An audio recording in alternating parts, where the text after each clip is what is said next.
ফসল উৎপাদনের উপকরণ ও ন্যায্য মূল্য নিশ্চিতে শিগগিরই দেয়া হবে কৃষক কার্ড, নির্দেশনা প্রধানমন্ত্রীর। তারেক রহমানকে চীন সফরের আমন্ত্রণ শি জিনপিংয়ের। আলোচনার কেন্দ্রে কে সভাপতিত্ব করবেন নতুন সংসদের প্রথম অধিবেশন? কার্যপ্রণালী বিধি থেকে সমাধান খুঁজছে বিএনপি।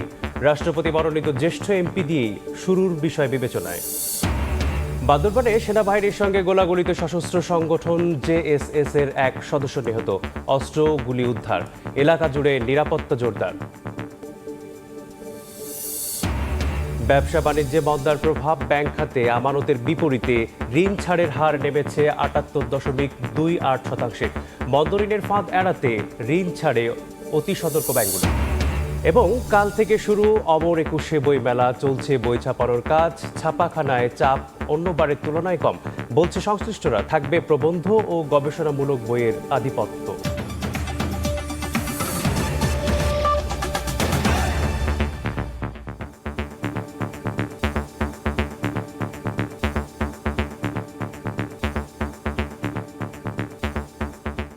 ভোরের সময় সঙ্গে আছি আমি মেসবাহুল আলিফ। সরকার গঠনের এক সপ্তাহের মাথায় প্রতিশ্রুতি অনুযায়ী কৃষক কার্ড চালুর উদ্যোগ নিয়েছেন প্রধানমন্ত্রী তারেক রহমান। সোমবার দুপুরে সচিবালয়ে তার সভাপতিত্বে আন্তঃমন্ত্রণালয় সভা শেষে তথ্যমন্ত্রী জানান, যত দ্রুত সম্ভব কৃষক কার্ড দেয়া শুরু হবে। এর মাধ্যমে উৎপাদন সম্পর্কিত সব সুবিধা পাবেন কৃষকরা। এর আগে তারেক রহমানের সঙ্গে সাক্ষাৎ করে চীনের প্রেসিডেন্টের শুভেচ্ছা বার্তা এবং বেইজিং সরকারের আমন্ত্রণ পৌঁছে দেন রাষ্ট্রদূত ইয়াও ওয়েন। এদিন প্রথমবার সশস্ত্র বাহিনী বিভাগে অফিস করেন প্রধানমন্ত্রী। সরকার গঠনের পর থেকেই সচিবালয়ে নিয়মিত অফিস করছেন প্রধানমন্ত্রী তারেক রহমান। সোমবার সকাল 9:30টার দিকে প্রশাসনের প্রাণকেন্দ্রে আসেন তিনি। দুপুরে মন্ত্রিপরিষদ বিভাগের সম্মেলন কক্ষে প্রধানমন্ত্রীর সভাপতিত্বে কৃষক কার্ড চালু নিয়ে আন্তঃমন্ত্রণালয় সভা অনুষ্ঠিত হয়। এতে অংশ নেন অর্থ, কৃষি, ভূমি, খাদ্য, স্থানীয় সরকার সহ সংশ্লিষ্ট মন্ত্রণালয়ের মন্ত্রী, প্রতিমন্ত্রী ও ঊর্ধ্বতন কর্মকর্তারা। বৈঠক শেষে এ বিষয়ে জানান তথ্য ও সম্প্রচার মন্ত্রী।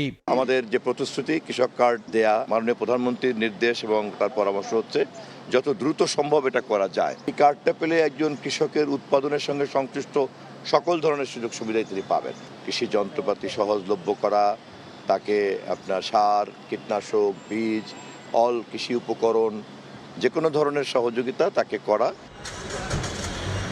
এর আগে বেলা 11টার দিকে প্রধানমন্ত্রীর সঙ্গে সৌজন্য সাক্ষাৎ করেন ঢাকায় নিযুক্ত চীনের রাষ্ট্রদূত ইয়াও ওয়েন। এ সময় তারেক রহমানকে চীনের প্রেসিডেন্টের পক্ষ থেকে শুভেচ্ছা বার্তা এবং বেইজিং সফরের আমন্ত্রণ পৌঁছে দেন তিনি।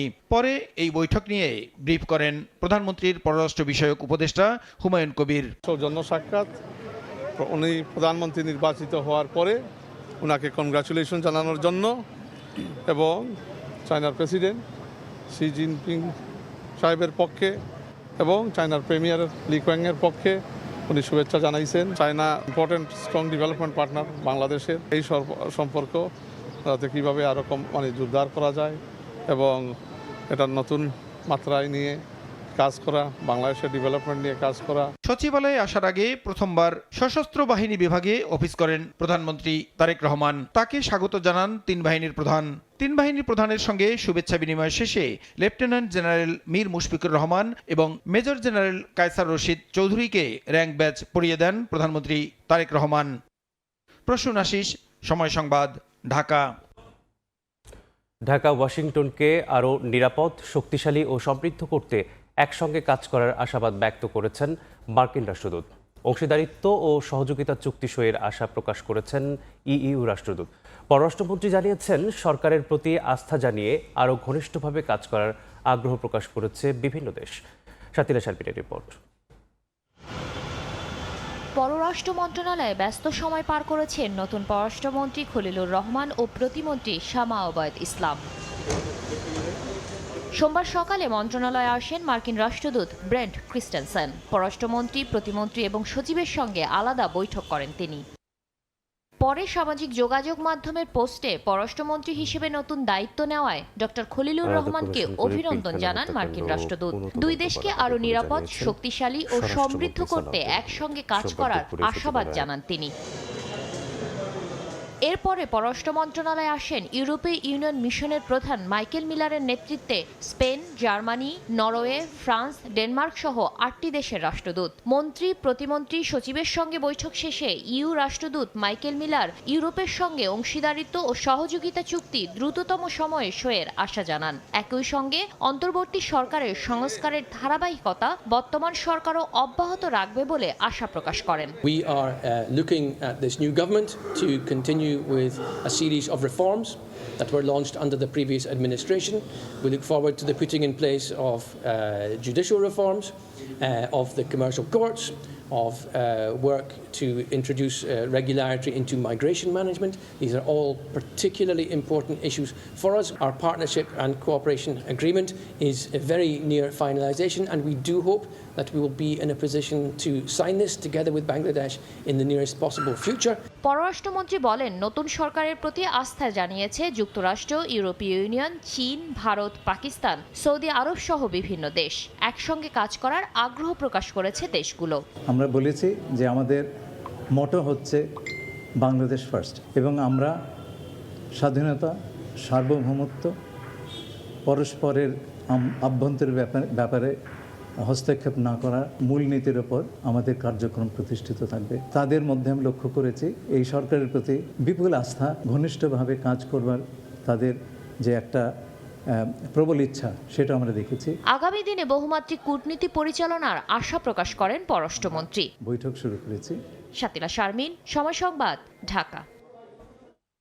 আলাদা কমিশন করে পিলখানা হত্যাকাণ্ড পুনঃ তদন্ত করা হবে বলে জানিয়েছেন স্বরাষ্ট্রমন্ত্রী সালাউদ্দিন আহমদ। সোমবার দুপুরে সচিবালয়ে আইন শৃঙ্খলা কমিটির বৈঠক শেষে তিনি জানান, লটারিতে নয়, পুলিশ রদবদল হবে যোগ্যতার ভিত্তিতে। নিয়োগ দেয়া হবে 2700 কনস্টেবল।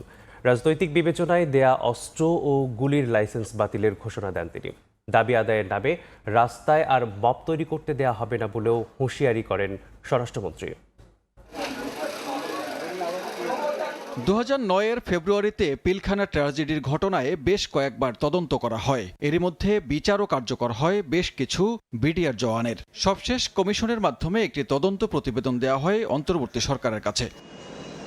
সোমবার সচিবালয়ে প্রথমবার বিভিন্ন দপ্তর ও সংস্থার প্রধানের সঙ্গে বৈঠক করেন স্বরাষ্ট্রমন্ত্রী সালাউদ্দিন আহমেদ। পরে জানান, কমিশন গঠন করে পিলখানা হত্যার পুনঃতদন্ত করা হবে। তদন্ত কমিশন গঠন করার কথা বলেছি, আমাদের প্রতিশ্রুতি আছে, ইশতেহারের মধ্যেও আছে যে আমরা বিডিআর গঠনটা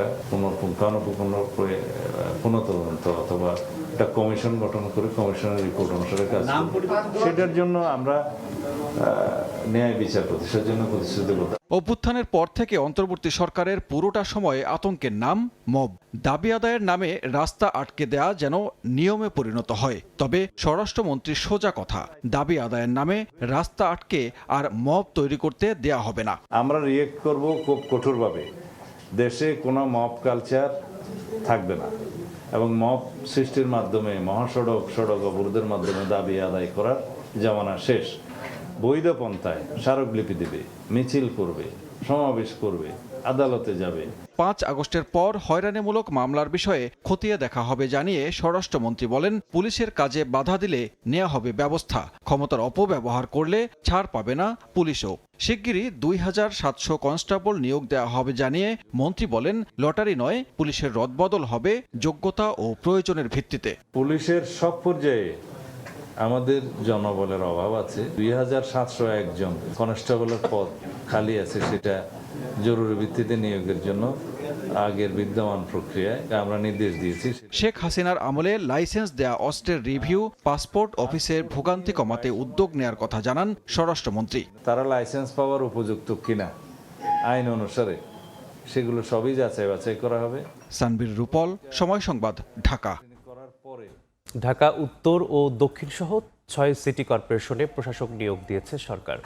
নিয়মনীতি থাকার কারণে সিটি কর্পোরেশনে প্রশাসক নিয়োগের কথা জানিয়েছেন স্থানীয় সরকার মন্ত্রী মির্জা ফখরুল ইসলাম আলমগীর। তিনি জানান, কিছু প্রথা আছে, সেগুলো শেষ করে অল্প সময়ের মধ্যেই সিটি নির্বাচন দেওয়া হবে। দেশের ৬ সিটি কর্পোরেশনে প্রশাসক নিয়োগ দিয়েছে সরকার। রোববার স্থানীয় সরকার বিভাগের প্রজ্ঞাপনে এ তথ্য জানানো হয়। ঢাকা দক্ষিণ সিটি কর্পোরেশনে নিয়োগ পেয়েছেন মোহাম্মদ আব্দুস সালাম। মোহাম্মদ শফিকুল ইসলাম খানকে ঢাকা উত্তর সিটির দায়িত্ব দেওয়া হয়েছে। এছাড়া খুলনা সিটি কর্পোরেশনে নজরুল ইসলাম মঞ্জু, সিলেটে আব্দুল কাইয়ুম চৌধুরী, নারায়ণগঞ্জে মোহাম্মদ শাখাওয়াত হোসেন খান এবং গাজীপুর সিটি কর্পোরেশনের প্রশাসক হয়েছেন মোহাম্মদ শওকত হোসেন সরকার। নবনিযুক্ত ঢাকা দক্ষিণ সিটি কর্পোরেশনের প্রশাসক আব্দুস সালাম নয়াপল্টনে প্রতিক্রিয়া জানান গণমাধ্যমের সামনে। বলেন, দায়িত্ব পালনে নাগরিকদের সহায়তা চান তিনি। ঢাকা মহানগরীতে সমস্যা অনেক, সেই সমস্ত সমস্যাগুলো যদি আমাকে করতে হয়, মোকাবেলা করতে হয়, তাহলে জনগণকে সাথে নিয়েই করতে হবে। এখন শুধু এখানে শুধু একা সিটি কর্পোরেশন বা সরকার একার পক্ষে সম্ভব না যদি জনগণের সহযোগিতা না আসে। স্থানীয় সরকার মন্ত্রী মির্জা ফখরুল ইসলাম আলমগীর বলেন, নিয়ম নীতি থাকার কারণে সিটি কর্পোরেশনে প্রশাসক নিয়োগ দেওয়া হয়েছে। কিছু প্রথা আছে যেগুলো শেষ করেই অল্প সময়ের মধ্যে সিটি নির্বাচন দেয়া হবে। স্থানীয় সরকার নির্বাচনের বিশেষ কত নিয়ম কানুন আছে তো সরকারি এবং যে প্রথাগুলো আছে সেগুলো কতগুলো মেয়াদ আছে, কতগুলো মেয়াদ শেষ হয়ে গেছে, সবগুলোকে এক জায়গায় নিয়ে এসে আমরা সরকারের তরফ থেকে একটা সঠিক সময়ে এই নির্বাচনগুলো দেওয়ার ব্যবস্থা আমরা করবো। তবে নিঃসন্দেহে এই নির্বাচনকে প্রাধান্য দেওয়া হবে। আওয়ামী লীগ ইস্যুতে স্থানীয় সরকার মন্ত্রী বলেন, দলটির কার্যক্রম এখনো নিষিদ্ধ, তাদের অফিস খোলার কথা নয়। এ বিষয়ে আইন অনুযায়ী পদক্ষেপ নেওয়া হবে। আমরা চাইনি এবং আমরা যেহেতু আপনার আইনগতভাবে বলা আছে যে তাদের কার্যক্রম নিষিদ্ধ, সেইভাবেই এটাকে দেখা হবে।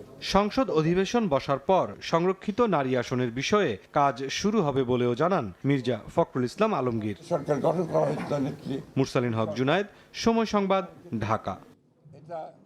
সশস্ত্র বাহিনীকে জনমুখী হিসেবে গড়ে তোলা হবে বলে জানিয়েছেন প্রতিরক্ষা উপদেষ্টা ব্রিগেডিয়ার জেনারেল অবসরপ্রাপ্ত শামসুল ইসলাম। সোমবার সকালে রাজধানীর শেরেবাংলা নগরে প্রতিরক্ষা মন্ত্রণালয় পরিদর্শন শেষে তিনি আরও বলেন, সশস্ত্র বাহিনীর সম্প্রসারণ ও আধুনিকায়নের কার্যক্রম বাস্তবায়নে বদ্ধপরিকর সরকার। এ সময় সরকারের নির্বাচনী অঙ্গীকার পূরণে সংশ্লিষ্টদের আন্তরিকভাবে কাজ করার তাগিদ দেন শামসুল ইসলাম। পরিদর্শনকালে প্রতিরক্ষা উপদেষ্টাকে মন্ত্রণালয়ের কার্যক্রম ও ভবিষ্যৎ পরিকল্পনা সম্পর্কে অবহিত করেন সচিব।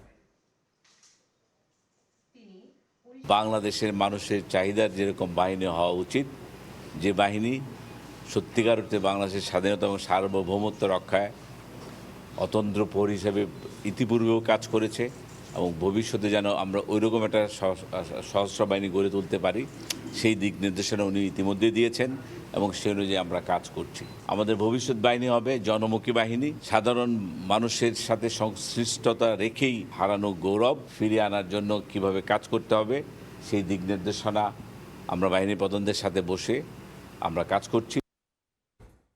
আন্তর্জাতিক অপরাধ ট্রাইব্যুনালের চলমান বিচার কাজের গতি আরও বাড়বে বলে জানিয়েছেন নতুন chief prosecutor advocate Aminul Islam.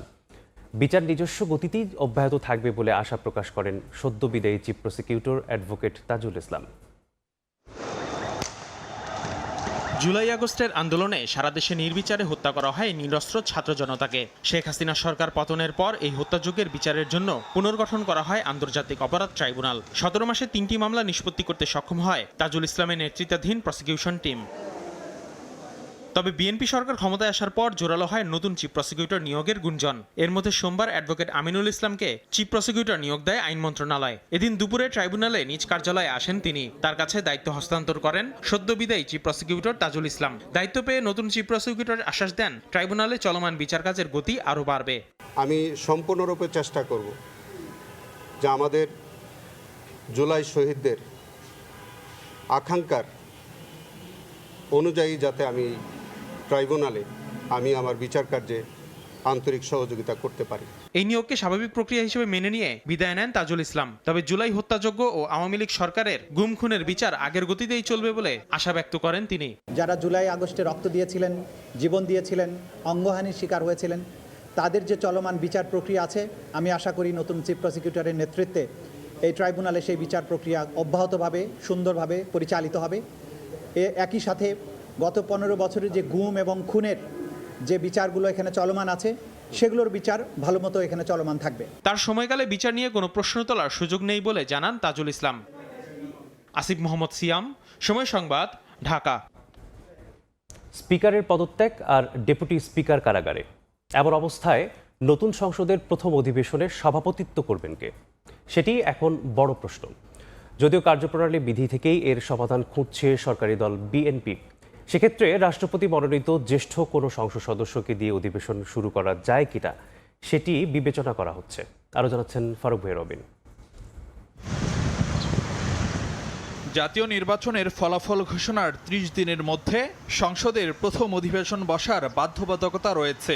সে অনুযায়ী আগামী ১২ মার্চ সকাল ১১টায় ত্রয়োদশ সংসদের প্রথম অধিবেশন ডেকেছেন রাষ্ট্রপতি। রেওয়াজ অনুযায়ী প্রথম দিনের অধিবেশনের শুরুতে সভাপতিত্ব করেন আগের সংসদের স্পিকার কিংবা ডেপুটি স্পিকার। সে বৈঠকে নির্বাচিত করা হয় নতুন স্পিকার, ডেপুটি স্পিকার। কিন্তু পরিবর্তিত পরিস্থিতিতে এবারের বাস্তবতা ভিন্ন। স্পিকারের পদত্যাগ আর ডেপুটি স্পিকার কারাগারে থাকায় ত্রয়োদশ সংসদ অধিবেশনের সূচনায় কে সভাপতিত্ব করবেন সেটি এখন আলোচনার কেন্দ্রে। ক্ষমতাসীন দল বিএনপি অবশ্য সংসদের কার্যপ্রণালী বিধির ৫ ধারা থেকে সমাধানের উপায় খুঁজতে চাইছে। সে অনুযায়ী রাষ্ট্রপতি মনোনীত কোনো সিনিয়র সংসদ সদস্যের সভাপতিত্বে অধিবেশন শুরু করা যায় কিনা তা বিবেচনা করছে দলটি। এখানে একটা জটিলতা সৃষ্টি হয়েছে, সাংবিধানিক জটিলতা। এই সিচুয়েশনটা ওভারকাম করতে হলে যেটা করতে হবে, রাষ্ট্রপতি যে কোনো একজনকে থ্রু গ্যাজেট নোটিফিকেশন সিনিয়র সদস্যকে প্রথম অধিবেশন সভাপতির দায়িত্ব পালন করতে পারেন। তার সভাপতিত্বে সেশন বসবে এবং সে পরবর্তী পর্যায়ে সেই সেশনেই মূলত স্পিকার, ডেপুটি স্পিকার বা প্যানেল স্পিকার ওগুলা নির্বাচিত হবেন। আমার মনে হয় সমাধানটা কার্যক্রমের বিধিতে আছে, সেটা ফলো করা ভালো হবে মনে করি। স্বাধীনতার পরে প্রথম যখন সংসদ বসছিল সেখানেও দেখবেন যে তৎকালীন প্রধানমন্ত্রী প্রস্তাব করেছিল যে অমুকের সভাপতিত্ব করবেন এবং একজন সিনিয়র মেম্বার উনি সভাপতিত্ব করেছিলেন এবং এটা তো খুব সহজ ব্যাপার, কয়েক মিনিটের ব্যাপার। সভাপতিত্ব করেই উনি সেখানে স্পিকার নির্বাচনের জন্য ভোটে দিয়ে দিতে পারেন। আর এগুলো তো সব সিলেক্টেড থাকে, একজনের নাম প্রধানমন্ত্রী প্রস্তাব করবেন, সবাই সমর্থন করবেন। এখানে তো ভোটের বিষয় নাই, যেহেতু 2/3 মেজরিটি আছে। তো সেদিক থেকে সংসদ সদস্য একজন সিনিয়র মেম্বারকে দিয়ে প্রধানমন্ত্রীর প্রস্তাবে যদি সংসদটা অধিবেশন শুরু হয়, আমার মনে হয় সেটি একটা পথ হতে পারে এবং সেটা একটা ইনস্ট্যান্সও আমাদের আছে। এবারের সংসদের আরও কিছু বিষয় আগ্রহের কেন্দ্রে। অন্তর্বর্তী সরকারের আমলে জারি হওয়া ১৩৩ অধ্যাদেশেরও সুরাহা করতে হবে এই সংসদে। সংবিধান অনুযায়ী প্রথম অধিবেশনে উপস্থাপিত হতে হবে অধ্যাদেশগুলো। উপস্থাপনের ৩০ দিনের মধ্যে অধ্যাদেশকে আইনি রূপ না দিলে স্বয়ংক্রিয়ভাবে বাতিল হয়ে যাবে। এছাড়া অন্তর্বর্তী সরকারের বিভিন্ন সংস্কার প্রস্তাব কিভাবে বিবেচনা করবে সংসদ তা নিয়েও কৌতূহল আছে নানা মহলে। আমাদের নোট অফ ডিসেন্ট ছিল, সেগুলো কিন্তু তাদের এই প্যাকেজের মধ্যে আনা নেই। বিএনপিতে কমিটমেন্ট আছে, সংস্কারের মধ্যে আমরা বিশ্বাস করি, যেগুলো আমরা কমিটমেন্ট করছি অবশ্যই আমরা চেষ্টা করবো বাস্তবায়ন করতে। প্রথম অধিবেশনে এই অনেকগুলো ইম্পর্টেন্ট কাজ আছে পরবর্তী 5 বছরের সংসদকে পরিচালনা করার জন্য, সেগুলোই হয়তো প্রথম অধিবেশনে সেগুলো হবে। ডক্টর ইউনূস সাহেব যে ক্ষমতায় ছিলেন এই কর্মকাণ্ডগুলোও তো একটা বৈধতা দেওয়ার ব্যাপার থাকবে। এগুলো আগামী সংসদের প্রথম দিকেই হতে হবে। প্রথম অধিবেশনে স্পিকার, ডেপুটি স্পিকার নির্বাচনের পাশাপাশি কার্যসূচিতে থাকছে শোক প্রস্তাব, সংসদীয় স্থায়ী কমিটি গঠন, রাষ্ট্রপতির ভাষণ ও সে ভাষণের উপর সংসদ সদস্যদের আলোচনা। ফারুক ভাই রবিন, সময় সংবাদ, ঢাকা। ব্যবসা বাণিজ্যের বাজারে মন্দার প্রভাব পড়েছে ব্যাংক খাতে, ফলে আমানতের বিপরীতে ঋণ ছাড়ের হার নেমে এসেছে 78.28%। একদিকে সুদের হার ও আইন শৃঙ্খলা পরিস্থিতি পর্যবেক্ষণে রাখছে ব্যবসায়ীরা, আবার অন্যদিকে মন্দা ঋণের ফাঁদ এড়াতে ঋণ ছাড়ে এখন অতি সতর্ক ব্যাংকগুলো, দাবি বাংলাদেশ ব্যাংকের। তবে দীর্ঘমেয়াদে অলস তারল্য পুরো অর্থনীতির জন্য অশনি সংকেত, এমনটি মত বিশ্লেষকদের। সেলিয়া সুলতানার রিপোর্ট। সবশেষ ডিসেম্বরে বেসরকারি খাতে ঋণ প্রবৃদ্ধি নেমে এসেছিল 6.1%, 20 বছরে যা সর্বনিম্ন। ফলে বিনিয়োগ আর মন্দাবাজারের প্রভাবে আমানতের বিপরীতে ঋণ ছাড়ের লক্ষ্যমাত্রা পূরণ করতে না পারায় আমানতের ঝুঁকিতে পড়তে যাচ্ছে ব্যাংক খাত। বাণিজ্যিক ব্যাংকগুলোর ক্ষেত্রে আমানতের বিপরীতে ঋণ হার 89% এবং শরিয়া ভিত্তিক ব্যাংকগুলোর ঋণ আমানতের অনুপাত 92% ধরা হলেও এবার তা কমে দাঁড়িয়েছে 78.28%। 2024 সালের একই সময়ে যা ছিল 81.32%। এত আপনার ইন্টারেস্ট দিয়ে ব্যাংকের টাকা নিয়ে আমরা ব্যবসা করা আমাদের জন্য কঠিন হয়ে গেছে। আর আমাদের ঘাড়িতে নিঃশ্বাস ফেলছে আপনার ভিয়েতনাম, এবং ভারত। বৈশ্বিক শুল্ক যুদ্ধ আর উচ্চ সুদের হার বিনিয়োগকারীদের ঘাম ছোটালেও বাংলাদেশ ব্যাংক বলছে বিগত সময়ে এডিআর না মেনে ঢালাও ঋণ দেয়া ও ঋণের নামে যে লুটপাটের অভিজ্ঞতা তা থেকে শিক্ষা নিয়ে ঋণ বিতরণে সতর্ক ব্যাংকগুলো। কোনো ব্যাংকে 99-100% পর্যন্ত এডিআর ছিল, যাদের খেলাপি ঋণের হারও 90% উপরে ছিল। ব্যাংকগুলো, ব্যাংকাররা বিশেষ করে এতে কিছুটা শিক্ষা গ্রহণ করেছে এবং তা এতটাই কোনো ব্যাংক কনজারভেটিভ হয়েছে যে তারা খুব ভালোভাবে যাচাই বাছাই না করে কোনো ঋণ অনুমোদন বা বিতরণ করতে সম্মত হচ্ছে না। এমন পরিস্থিতিকে অর্থনীতির জন্য বিপজ্জনক বলছেন অর্থনীতি বিশ্লেষকরা। বিনিয়োগের চাহিদা যদি না বাড়াতে পারি আমরা, এই অর্থনীতির জন্য সেটা বিপদ ডেকে আনবে এবং একই সঙ্গে ব্যাংকও কিন্তু অনেকটা মুখ থুবড়ে পড়বে। সুতরাং এই অবস্থায় আমি মনে করি যে বাংলাদেশ খুব একটা ক্রিটিক্যাল জাংচারে আছে এবং ব্যাংকিং খাতের জন্য কিন্তু এটা অশনি সংকট হয়ে আসতে পারে আর পুরো অর্থনীতিতে এটা বিপদে পড়তে পারে। সংশ্লিষ্টরা বলছেন বৈশ্বিক পরিস্থিতি ছাড়াও আইন শৃঙ্খলা পরিস্থিতি ও নিরবিচ্ছিন্ন জ্বালানি সরবরাহ আগ্রহী করবে বিনিয়োগকারীদের, যা ব্যাংক খাতে উচ্চ তারল্য ঝুঁকি কমাতে সহায়ক হবে। সেলিয়া সুলতানা, সময় সংবাদ, ঢাকা। চীনে বসন্ত উৎসব ঘিরে ঝলমলে ড্রোন লাইট শো।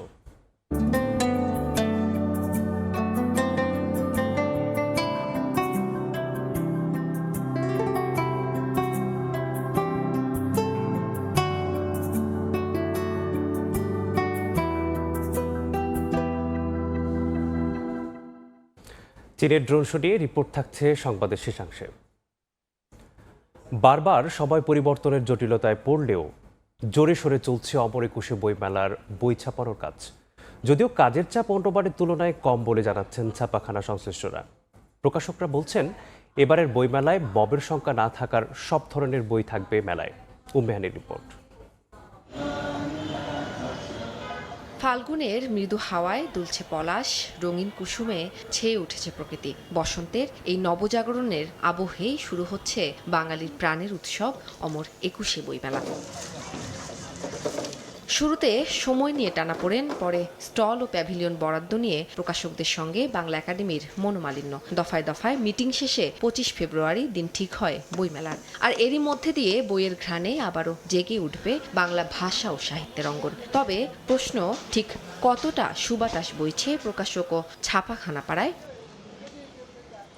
প্রকাশকদের দাবি, সময়সূচির পরিবর্তন ও অর্থনৈতিক চাপের প্রভাবে পরিকল্পনায় কিছু পরিবর্তন আনতে হয়েছে। তবুও পাঠকের আগ্রহ ধরে রাখতে নতুন বই আনার প্রস্তুতিতে কোনো ঘাটতি রাখছেন না তারা। যার যে প্রস্তুতি সামান্য আছে সেটা নিয়ে আমরা এবার মেলা করতে চেয়েছি। পাঠকদের চাহিদা অনুযায়ী চিন্তা করে চেষ্টা করেছি, এবারেও পারবো ইনশাল্লাহ, তবে পুরোপুরি পারবো না। তবে রমজানে শুরু হওয়া মেলা নিয়ে প্রকাশকদের মধ্যেও রয়েছে সংশয়। প্রকাশকদের একটি বড় অংশই মনে করছেন রোজার আবহে বইমেলায় পাঠক সমাবেশ আশানুরূপ হবে না। রমজান মাসে অনেক নানা রকম ইনভলভমেন্ট থাকে মানুষের, স্কুল কলেজ বন্ধ থাকে, মেলায় চাইলে অনেকে আসতে পারবে না, ইফতার বা রাতের নামাজ আছে সেটার কারণে অনেকে আসতে পারবে না হয়তো।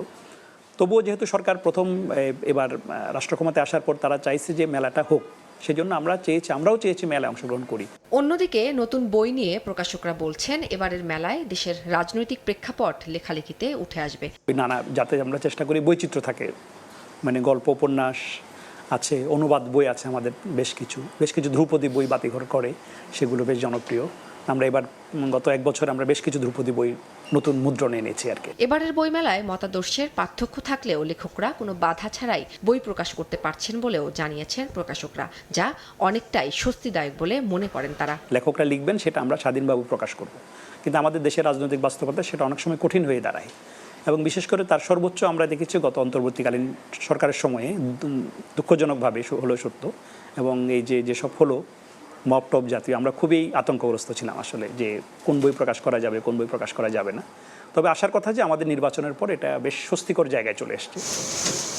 তবে বইমেলাকে কেন্দ্র করে ছাপাখানাগুলোয় নেই এবার তেমন ব্যস্ততা। ছাপাখানার শ্রমিকরা জানালেন এবার কাজের চাপ অন্যান্য বারের তুলনায় একেবারেই কম। 1-2 মাস আগে থেকে বইমেলার কাজ শুরু হয়, ওগুলো আস্তে আস্তে যে বইমেলা পর্যন্ত আমাদের কাজ আসে, আমরা শেষ করি তখন। এবছর এখনো ওই রকম কাজ আসেও নাই, 2-1টা করে আসতেছে কেবল এই মাত্র। আগামী 25 ফেব্রুয়ারি নবনির্বাচিত প্রধানমন্ত্রী তারেক রহমানের উদ্বোধনের মাধ্যমে শুরু হচ্ছে এবারের বইমেলা, যা শেষ হবে 15ই মার্চ। উম্মেহানি, সময় সংবাদ, ঢাকা। বান্দরবানে সেনাবাহিনীর সঙ্গে পাহাড়ের সশস্ত্র সংগঠন জেএসএস এর গোলাগুলিতে এক সন্ত্রাসী নিহত হয়েছে। বিষয়টি নিশ্চিত করেন রোয়াংছড়ি থানার ভারপ্রাপ্ত কর্মকর্তা এম শাকির আহমেদ। তিনি জানান, সোমবার বিকেলে মুরুং বাজার এলাকায় জেএসএস সদস্যরা গাড়ি আটকে চাঁদা আদায় করছিল। খবর পেয়ে ঘটনাস্থলে সেনাবাহিনী পৌঁছালে অস্ত্রধারী সন্ত্রাসীরা তাদের লক্ষ্য করে গুলি চালায়। পরে সেনাবাহিনীর সদস্যরা পাল্টা গুলি চালালে দুপক্ষের মধ্যে গোলাগুলি হয়। এ সময় জেএসএস এর এক সদস্য গুলিবিদ্ধ হলে হাসপাতালে নেয়ার পথেই তার মৃত্যু হয়। পরে ঘটনাস্থল থেকে অস্ত্র ও গোলাবারুদ উদ্ধার করা হয়। গোপালগঞ্জে আধিপত্য বিস্তারকে কেন্দ্র করে দুই গ্রুপের মধ্যে সংঘর্ষে একজন নিহত হয়েছে। এ ঘটনায় আহত অন্তত 10 জন। পুলিশ জানায়, এলাকায় আধিপত্য বিস্তার নিয়ে দীর্ঘদিন ধরে আনোয়ার মুন্সি ও নূর ইসলাম গ্রুপের দ্বন্দ্ব চলে আসছিল। এরই জেরে সোমবার আনোয়ার মুন্সির ছেলেরা হাসপাতালে গেলে নূর ইসলামকে আক্রমণ করে। পরে নূর ইসলামের লোকজন আনোয়ার মুন্সির বাড়িতে হামলা চালালে দুই গ্রুপ সংঘর্ষে জড়িয়ে পড়েন। এতে উভয় পক্ষে নারীসহ অন্তত 10 জন আহত হন। গুরুতর অবস্থায় নীলু মুন্সিকে ফরিদপুর মেডিকেলে পাঠালে মৃত ঘোষণা করেন চিকিৎসক।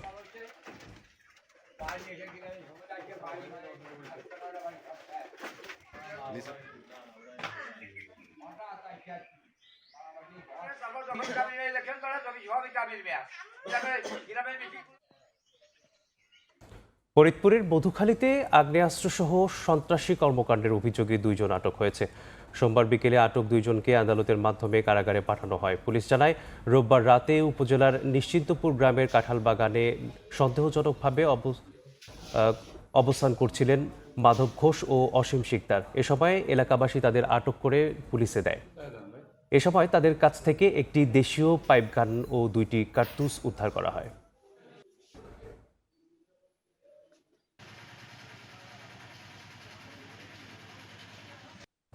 রমজান উপলক্ষে পণ্যের দাম কমানোর ঘোষণা দিয়েছেন কারওয়ান বাজারের ব্যবসায়ীরা। 40 থেকে 50% লাভ কম রাখার কথা জানিয়েছেন তারা। চাঁদাবাজি না থাকলে পণ্যের দাম আরও কমানোর সুযোগ দেখেন ঢাকা 12 আসনের এমপি। এদিকে ঘোষণার পরও বিভিন্ন দোকানে মূল্য তালিকায় অসামঞ্জস্য থাকায় অর্থদণ্ড দিয়েছেন র্যাবের নির্বাহী ম্যাজিস্ট্রেট। রমজান কিংবা উৎসব এলেই দেশের নিত্যপণ্যের দাম বেড়ে যাওয়া যেন নিয়তি, অথচ সবসময় আশ্বাস থাকে পর্যাপ্ত মজুদ ও সরবরাহ থাকার। এবারও রোজা শুরুর পর বেড়ে যায় বেশ কিছু পণ্যের দাম। অবশেষে 4 রমজানে এসে সকল পাইকারি পণ্যের দাম কমানোর ঘোষণা দিয়েছে কারওয়ান বাজারের ব্যবসায়ীরা। সোমবার দুপুরে সংবাদ সম্মেলনে তারা জানান, এখন থেকে চাল, তেল, চিনি সহ প্রতিটি পণ্যে পাইকারি দাম 2 টাকা থেকে 5 টাকা পর্যন্ত কমানো হবে। 940 টাকা মূল্যে রূপচাঁদা তেল পেয়ে যাবেন ইনশাআল্লাহ। আমরা 945 বিক্রি করতাম, 955 এমআরপি গায়েতে। আমরা ছোলা 80 টাকা থেকে 85 বিক্রি করতাম, সেটা এখন আমরা লভ্যাংশ 2 টাকা কমিয়ে সেটা 80 থেকে 83 টাকা বেচবো। সংবাদ সম্মেলনে ব্যবসায়ীদের আমন্ত্রণে উপস্থিত ছিলেন ঢাকা 12 আসনের এমপি সাইফুল আলম মিলন। কারওয়ান বাজারে পণ্যের দাম কমাতে চাঁদাবাজি বন্ধে জোর দেন তিনি। এজন্য স্বরাষ্ট্রমন্ত্রীর সহায়তা কামনা করেন। একটা মুরগির ব্যবসায়ী কয়েকজন মিলে সেখানে আমি কালকে শুনলাম বা কয়েকদিন শুনলাম যে 60 লক্ষ টাকা তাদের কাছ থেকে 60 লাখ। কেন ইমাজিন, কয়েকটা দোকানের কাছ থেকে। কারওয়ান বাজারে যদি এই চাঁদাবাজি বন্ধ করতে হয় তাহলে সরকারের সহযোগিতা, বিশেষ করে স্বরাষ্ট্র মন্ত্রণালয়ের সহযোগিতা অত্যন্ত জরুরি। এদিকে ব্যবসায়ীদের পণ্যের দাম কমানোর ঘোষণার মধ্যে বিভিন্ন দোকানে অভিযান চালায় র্যাবের ভ্রাম্যমাণ আদালত। মূল্য তালিকায় অসামঞ্জস্য থাকায় 9টি মামলায় জরিমানা করা হয়। মূল্য তালিকা বা মেয়াদ ঠিকমতো প্যাকেজিংয়ে উল্লেখ না করা এ ধরনের অপরাধে 9টি মামলায় মোট 26,000 টাকা অর্থদণ্ড করেছি এবং অর্থদণ্ড আদায় করা হয়েছে। রমজান মাস জুড়ে এই অভিযান পরিচালনা হবে। নাইম হাসান, সময় সংবাদ, ঢাকা। ভোরের সময় আরও থাকছে। গাইবান্ধায় পোস্টপেইডের বদলে ডিজিটাল প্রিপেইড মিটার বসানোর পর বিল বেড়ে যাওয়ার অভিযোগ। দেয়া হচ্ছে আগের মিটারের ভুতুড়ে বকেয়া বিল। গ্রাহকের নানা কর্মসূচি। জাতীয় নির্বাচনে ঢাকা 13 আসনে অনিয়ম হয়েছে মন্তব্য করে এর স্বাধীন ও বিচার বিভাগীয় তদন্তের দাবি জানিয়েছেন বাংলাদেশ খেলাফত মজলিস। সোমবার দুপুরে রাজধানীর পুরনো পল্টনের দলটির কেন্দ্রীয় কার্যালয়ে আয়োজিত এক সংবাদ সম্মেলনে এই দাবি জানান সংগঠনের মহাসচিব মাওলানা জালালউদ্দিন আহমেদ। বলেন, রাজনৈতিক মতভেদের কারণে ববি হাজ্জাজ যে মামলা দেওয়ার ঘোষণা দিয়েছেন তার বিরুদ্ধে দেশব্যাপী গণজোয়ার গড়ে তোলা হবে।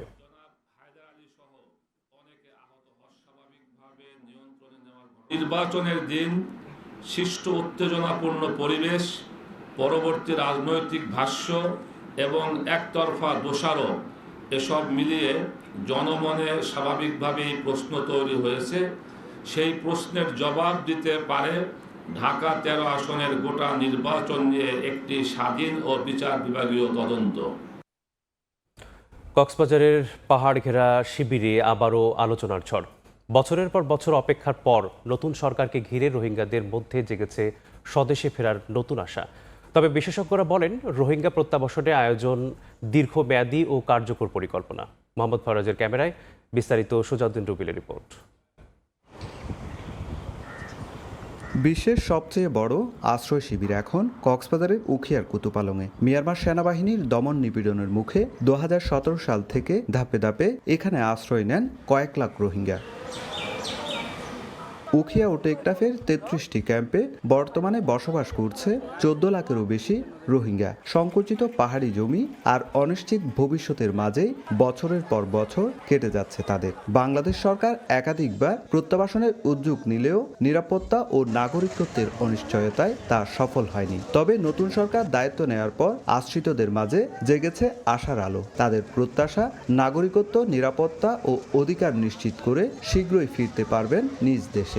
আমাদের একটা সিটিজেনশিপ রাইটস, আমাদের রিকগনিশন, আমাদের সেলফ ডিটারমিনেশন যেটা আছে, এটার উপরে আমাদের একটা সাস্টেইনেবল রিপার্টিশন হবে বলে আমরা সরকারের কাছ থেকে আমরা আশা করতেছি। আর যাতে আর দেশের মধ্যে মাদারল্যান্ড মধ্যে তাড়াতাড়ি যাতে কি ফেরত আশা করতে পারে, মানে আর যেদিন ডিগনিটি রাইট আছে বেগিন যাতে আর আবার ফেরত দেয় পারি, আর আশা করি। বিশেষজ্ঞরা বলছেন, প্রত্যাবাসন প্রক্রিয়াকে দিন দিন কঠিন করে তুলছে মিয়ানমারের অভ্যন্তরীণ সংঘাত। আন্তর্জাতিক চাপ বাড়িয়ে কূটনৈতিক তৎপরতায় জোর তাদের।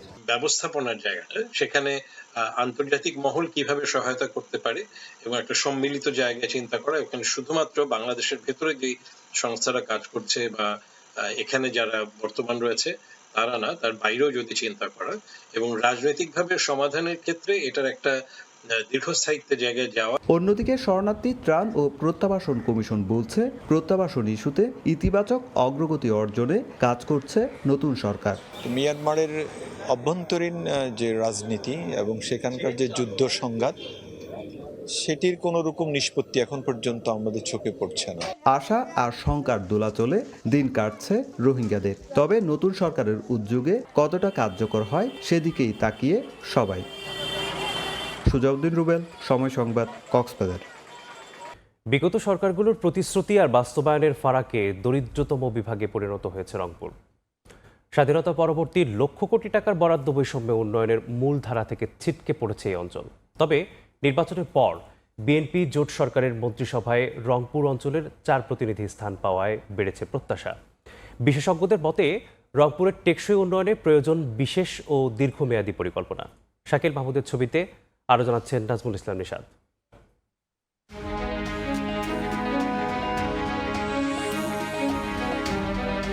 দীর্ঘদিনের বৈষম্য, শিল্পহীনতা আর কর্মসংস্থানের সংকটে পিছিয়ে পড়েছে রংপুর অঞ্চল। গ্যাস সংযোগের অভাবে বড় শিল্প গড়ে ওঠেনি, ফলে কৃষি নির্ভর অর্থনীতিতেও আসেনি কাঙ্ক্ষিত পরিবর্তন।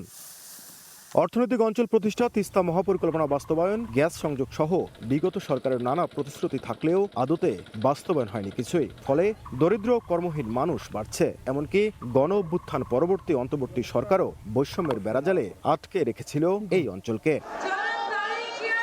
ত্রয়োদশ জাতীয় সংসদ নির্বাচনের মধ্য দিয়ে সরকার গঠন করে বিএনপি জোট। নির্বাচনী জনসংযোগে প্রধানমন্ত্রী তারেক রহমান নিজেই উত্তরের উন্নয়নে বিশেষ পরিকল্পনার কথাও জানিয়েছিলেন। বিএনপি সরকার গঠনের সাথে সাথে যত দ্রুত সম্ভব দ্রুততার সাথে আমরা তিস্তা ব্যারেজ মহাপরিকল্পনার কাজ শুরু করতে চাই। এই এলাকার মানুষের সাথে কর্মসংস্থানের সমস্যা না হয়, সহজে যাতে কর্মসংস্থানের ব্যবস্থা করা যায়, সেই জন্য আমরা এই এলাকাকে শিল্প অঞ্চল হিসেবেও গড়ে তুলতে চাই। অন্যদিকে স্থানীয় সরকার, পল্লী উন্নয়ন ও সমবায় মন্ত্রণালয় মির্জা ফখরুল ইসলাম আলমগীর, দুর্যোগ ব্যবস্থাপনা ও ত্রাণ মন্ত্রণালয় আসাদুল হাবিব দুলু, সমাজ কল্যাণ, মহিলা ও শিশু বিষয়ক মন্ত্রণালয় AZM জাহিদ হোসেন এবং প্রতিমন্ত্রী হিসেবে ফরহাদ হোসেন আজাদ পানি সম্পদ মন্ত্রণালয়ের দায়িত্ব পেয়েছেন। ফলে বেড়েছে প্রত্যাশার পারদ। তবে বিশেষজ্ঞরা বলছেন, উন্নয়নের জন্য আলাদা মাস্টার প্ল্যান প্রণয়ন জরুরি। রংপুর বিভাগকে কিভাবে উন্নয়নের মূল স্ট্রিমে নিয়ে আসা যায়, তার জন্য অঞ্চল ভিত্তিতে কাজগুলো করতে হবে। কৃষিভিত্তিক শিল্প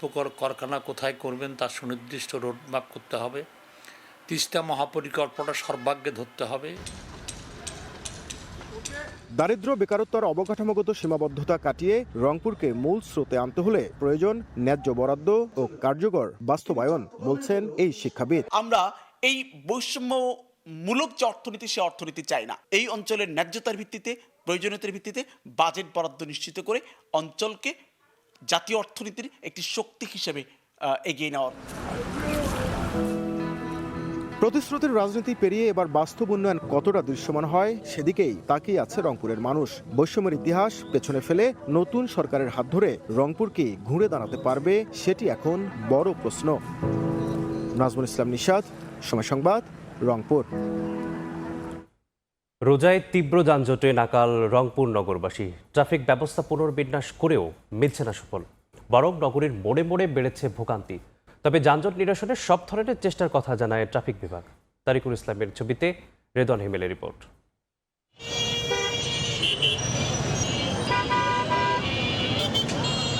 নগরীর প্রধান সড়কে কচ্ছপ গতিতে চলছে যানবাহন, মোড়ে মোড়ে অটোরিকশার জটলা। রংপুর সিটি কর্পোরেশন, জেলা পরিষদ, সুপারমার্কেট ও পায়রা চত্বর সহ গুরুত্বপূর্ণ পয়েন্টগুলোতে প্রায় লেগেই থাকে রিকশা, অটোরিকশার জট। সকাল থেকে রাত পর্যন্ত সৃষ্টি হয় স্থবিরতা। রোজা শুরুর পর পরিস্থিতি আরও বেগতিক। গাড়ি হয়ে গেছে বেশি, অটো ভাড়া ভুড়া কম, তারপরে নাম্বার ছাড়া গাড়ি অনেক চলে। অটো গাড়ি, রিকশা গাড়িতে জ্যামের উপর জ্যাম, হেঁটে যাতায়াত করি স্কুল কলেজে। যানজট আমাদের পক্ষে সম্ভব না, আমরা মেনে নিতে পারতেছি না। গাড়িগুলো নিজস্ব লাইন মেনটেন করে চলতে পারতো, তা আমার মনে হয় যে আমাদের সাধারণ জনগণের চলাচল করার ক্ষেত্রে যে ভোগান্তিটা, সেটা অনেকটা আমাদের জন্য আর কি কমে যেত। কর্মজীবী মানুষ পড়ছেন চরম দুর্ভোগে। কর্মস্থলে পৌঁছতে সময় লাগছে দ্বিগুণেরও বেশি। নগরবাসীর অভিযোগ, প্রতিদিনের এই যানজট এখন গলার কাটা। ফুটপাত পর্যন্ত দখল করে নিয়েছে, আর বিশেষ করে যে ফুটপাতে যে দোকানগুলো আছে, এই দোকানগুলোর কারণে জ্যামটা আরও বেশি। ট্রাফিক আইনের অমান্য করে তারা বিভিন্ন স্থানে অটো বা রিকশা দাঁড় করাচ্ছে, এই জন্য আমরা বিভিন্ন ভোগান্তিতে পড়ছি। ট্রাফিক বিভাগ বলছে ডাম্পিং জোন না থাকা ও যত্রতত্র গাড়ি পার্কিং এর কারণেই সৃষ্টি হচ্ছে জট। তবে পরিস্থিতি নিয়ন্ত্রণে কাজ করছে পুলিশ। হয় আপনার কোতোয়ালি থানা ডাম্পিং গ্রাউন্ডে পাঠাতে হবে, নতুবা তাজহাট থানা। দূরত্বের কারণে একটা গাড়ি সেখানে ডাম্পিংয়ে দিয়ে আসা এবং একজন ফোর্স সেখানে এনগেজ করার কারণে এই যে আমার একজন জনবল সে যাচ্ছে এবং আসতেছে, এই যাওয়া আসার কারণে একটা লম্বা সময় লেগে যাচ্ছে। ডাম্পিং যদি কাছাকাছি হতো তাহলে হয়তো আরও বেশি গতিতে কাজটা করা যেত। রংপুর মহানগরে 1 লাখের বেশি অটোরিকশা চললেও অনুমোদন রয়েছে মাত্র 8,500-এর। রেদওয়ান হিমেল, সময় সংবাদ, রংপুর। রমজানের দ্রব্যমূল্য নিয়ন্ত্রণে রাখতে সিলেটে অভিযান চালিয়েছে ভোক্তা অধিকার সংরক্ষণ অধিদপ্তর। সোমবার দুপুরে শহরের বন্দরবাজার এলাকার সিটি মার্কেটে এ অভিযান পরিচালনা করা হয়। এ সময় একটি পাইকারি দোকান থেকে অবৈধ ভারতীয় পণ্য জব্দ করা হয়, পরে তা পুড়িয়ে ধ্বংস করা হয়। এই ঘটনায় ভোক্তা অধিকার সংরক্ষণ আইনে সংশ্লিষ্ট প্রতিষ্ঠানকে 60,000 টাকা জরিমানা করা হয়। রমজান মাস জুড়ে বাজার মনিটরিং ও অভিযান অব্যাহত।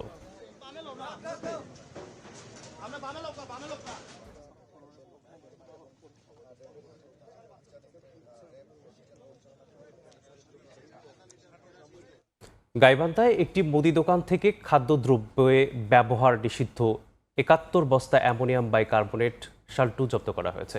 সোমবার সন্ধ্যায় জেলা শহরের ডিবি রোডে অভিযান চালান ভ্রাম্যমাণ আদালত। এ সময় একটি মুদি দোকানে বিভিন্ন নিষিদ্ধ রাসায়নিক দ্রব্য পাওয়া যায়। ব্যবহার করা হতো সিঙ্গারা, কেক, বিস্কুট, সামুচা সহ বিভিন্ন খাদ্যদ্রব্য তৈরিতে। এরপরে প্রতিষ্ঠানকে নিরাপদ খাদ্য আইনে 5 লাখ টাকা জরিমানা করা হয়। বাজারে দ্রব্যমূল্য নিয়ন্ত্রণ এবং যে কোনো অনিয়ম ঠেকাতে অভিযান অব্যাহত থাকবে বলে জানায় জেলার নির্বাহী ম্যাজিস্ট্রেট সাব্বির আহমেদ।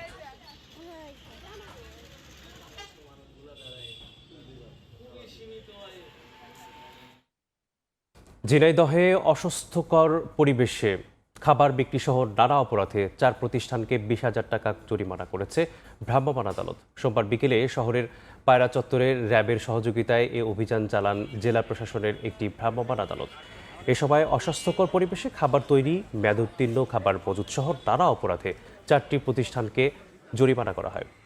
রোজায় খাবার মান ঠিক রাখতে এবং বাজার দর নিয়ন্ত্রণে ভবিষ্যতেও এমন অভিযান অব্যাহত থাকবে বলে জানান কর্মকর্তারা।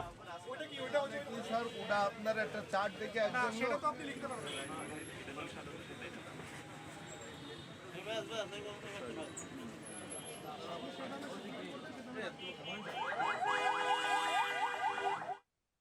ফরিদপুরের বোয়ালমারীতে স্বপন ঘোষ নামে এক ভুয়া ভ্যাট কর্মকর্তাকে 1 মাসের বিনাশ্রম কারাদণ্ড দিয়েছেন ভ্রাম্যমাণ আদালত।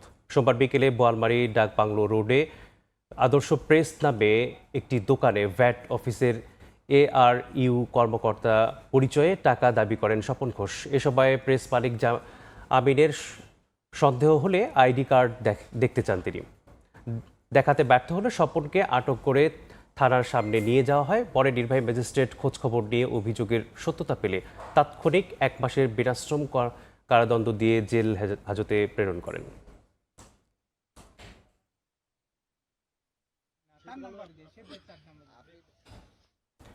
সেহরির পর ডেকে নিয়ে কুপিয়ে হত্যা করা হলো বাবা ছেলে সহ 3 জনকে। নড়াইলে আধিপত্য নিয়ে সংঘাতের সময় প্রতিরোধের মুখে মারা যান প্রতিপক্ষের একজন। আহত হয়েছেন আরও 10 জন। গুলি চালিয়ে সৃষ্টি করা হয় আতঙ্ক। পরিস্থিতি নিয়ন্ত্রণে ঘটনাস্থলে পুলিশ ও সেনাবাহিনী মোতায়েন করা হয়েছে।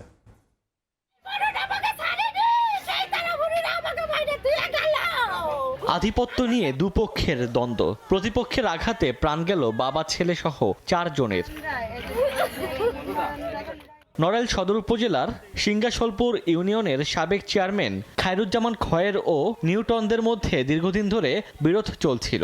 এ নিয়ে একাধিকবার পাল্টাপাল্টি হামলা হয়। এরই জেরে সোমবার ভোরে খয়ের চেয়ারম্যানের লোকজন নিউটনের সমর্থকদের ওপর হামলা চালায় বলে অভিযোগ ওঠে। গুলি চালিয়ে সৃষ্টি করা হয় আতঙ্ক।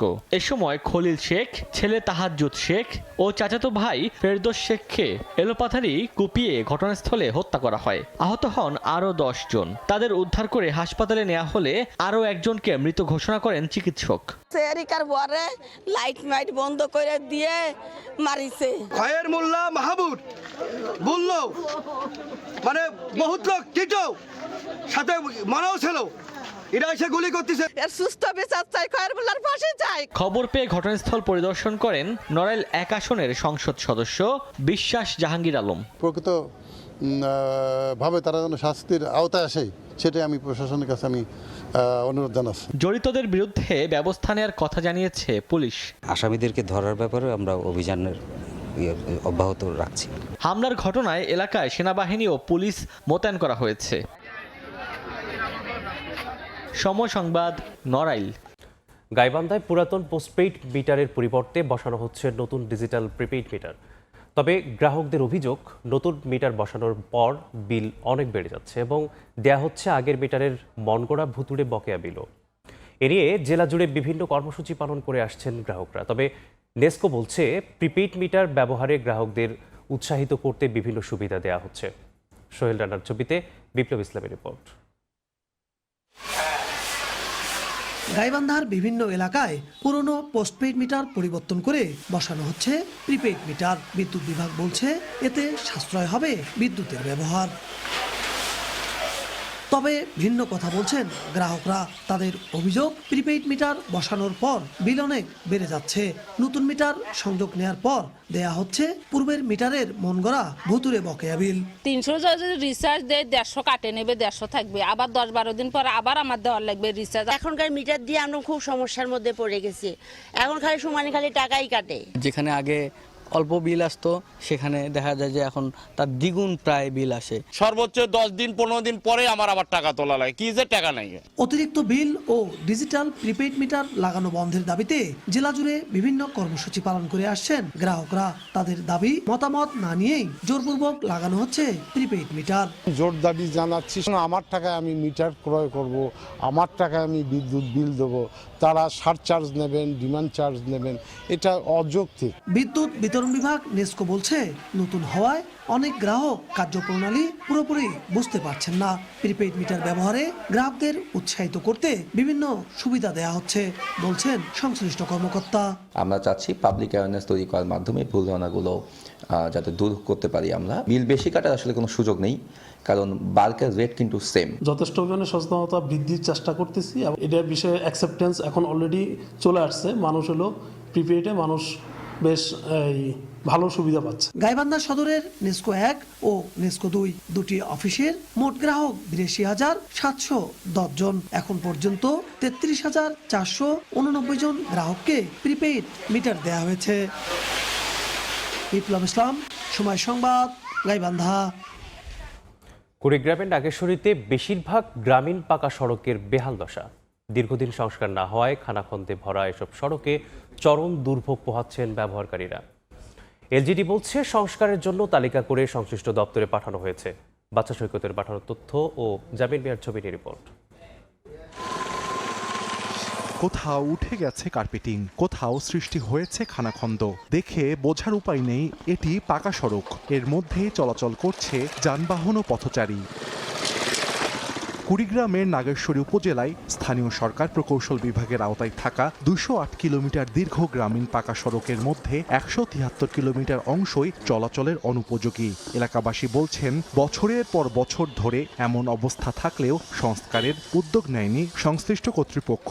বর্ষায় কাদা আর শুষ্ক মৌসুমের ধুলো ভোগান্তি আরও বাড়ায়। শীঘ্রই সংস্কারের দাবি তাদের। রাস্তা খারাপ হয়েছে 4-5 বছর ধরে, কেউ আইসেও না, দেহেও না। সুষ্ঠুভাবে যে এই রাস্তাতে হাঁটার পরিবেশ নেই, বিশেষ করে গর্ভবতী মহিলারা যখন রিক্সা দিয়ে এই রাস্তা যাবে, মনে হচ্ছে রাস্তার মধ্যে ডেলিভারি হয়ে যাচ্ছে। পাবলিকে বস্তা দিতেছে, বস্তা দিয়ে যাইতেছি। ছোট ছোট বাচ্চারা মাদ্রাসা যাইতে পারে না, লেখাপড়া করতে পারে না, স্কুলে যাইতে পারে না, গাড়ি ভেঙে যায়। রাস্তা ছাড়াও আরো অনেক রাস্তায় খুবই খারাপ, আমাদের গাড়ি চালাইতে খুবই কষ্ট হয়। কোনো কাজ হইতেছে না। আমরা চাই দ্রুত এই রাস্তাটা নির্মাণ করে এই এলাকার মানুষের কষ্টটা লাঘব করবে। এলজিইডি বলছে সংস্কারের জন্য তালিকা করে পাঠানো হয়েছে সংশ্লিষ্ট দফতরে। 20 কিলোমিটার সড়ক এই অর্থ বছরে মেইনটেন্যান্সের অনুমোদনের অপেক্ষায় আছে। প্রাক্কলনগুলো প্রস্তুতপূর্বক অলরেডি আমাদের নির্বাহী প্রকৌশলী মহোদয়ের দপ্তরে প্রেরণ করা হয়েছে। এলজিইডির তথ্য মতে কুড়িগ্রামের নাগেশ্বরী উপজেলায় মোট সড়কের দৈর্ঘ্য 832 কিলোমিটার। সময় সংবাদ, কুড়িগ্রাম। বঙ্গোপসাগরে জলদস্যুদের ছোড়া গুলিতে বরগুনায় 2 জেলে গুলিবিদ্ধ হয়েছে। আহত জেলেরা জানান, রোববার বঙ্গোপসাগরের মান্দারবাড়িয়া এলাকায় মাছ ধরছিলেন তারা। এ সময় আগ্নেয়াস্ত্র তাক করা একটি ট্রলার আসতে দেখলে জেলেরা জাল কেটে দিয়ে নিরাপদে দ্রুত গতিতে চলে যাওয়ার চেষ্টা করেন। এ সময় পেছন থেকে ডাকাতরা এলো পাতারি গুলি ছোড়ে, এতে গুলিবিদ্ধ হন 2 জন। পরে তাদের উদ্ধার করে একজনকে মহিপুরে এবং অপরজনকে পাথরঘাটা উপজেলা স্বাস্থ্য কমপ্লেক্সে ভর্তি করা হয়।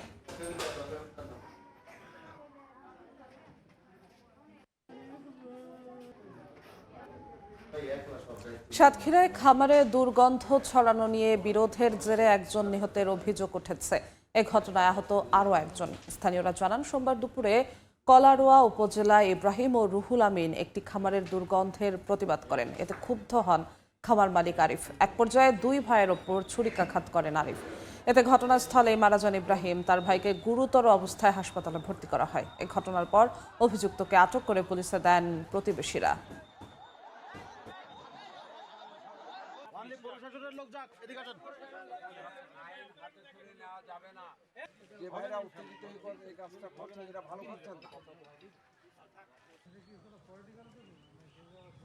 নাটোরের নলডাঙ্গায় স্থানীয় বিএনপির একটি ওয়ার্ড কার্যালয় ভাঙচুর করেছে দুর্বৃত্তরা। স্থানীয় যুবদল নেতা রাকিব হোসেন জানান, সোমবার সন্ধ্যায় একদল দুর্বৃত্ত উপজেলার ব্রহ্মপুর ইউনিয়নের ছাতারভাগ বাজারে 9 নম্বর ওয়ার্ড বিএনপি কার্যালয়ে অতর্কিত হামলা চালায়। ভাঙচুর করে পালিয়ে যায় তারা। ইফতারের সময় হওয়ায় কার্যালয়টিতে সে সময় কেউ ছিল না। খবর পেয়ে ঘটনাস্থল পরিদর্শন করেন নলডাঙ্গা থানার ভারপ্রাপ্ত কর্মকর্তা নূরে আলম। জানান, তদন্ত করে ব্যবস্থা নেওয়া হবে।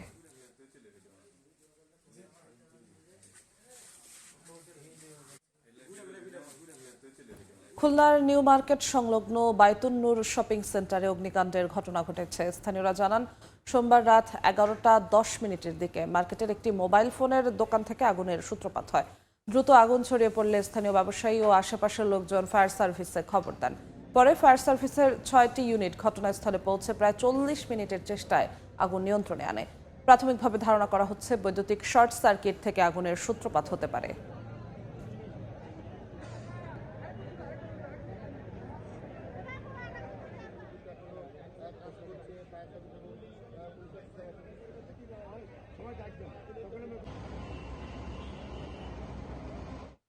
কিশোরগঞ্জের ভৈরবে জুতার কারখানায় লাগা আগুন ফায়ার সার্ভিসের 1.5 ঘন্টার চেষ্টায় নিয়ন্ত্রণে এসেছে।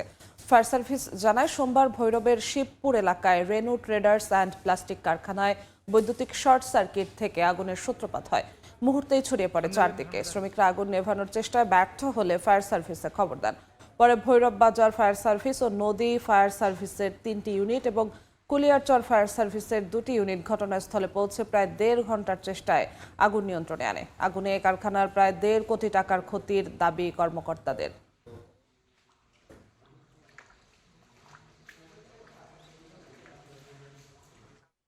বগুড়ার মহাস্থানগড় মোকামে সরবরাহ কমলেও নাগালেই আছে সব রকমের সবজির দাম। এ নিয়ে বিস্তারিত জানাতে সেখানে আছেন সহকর্মী আব্দুল আওয়াল, চলে যাচ্ছি তার কাছে।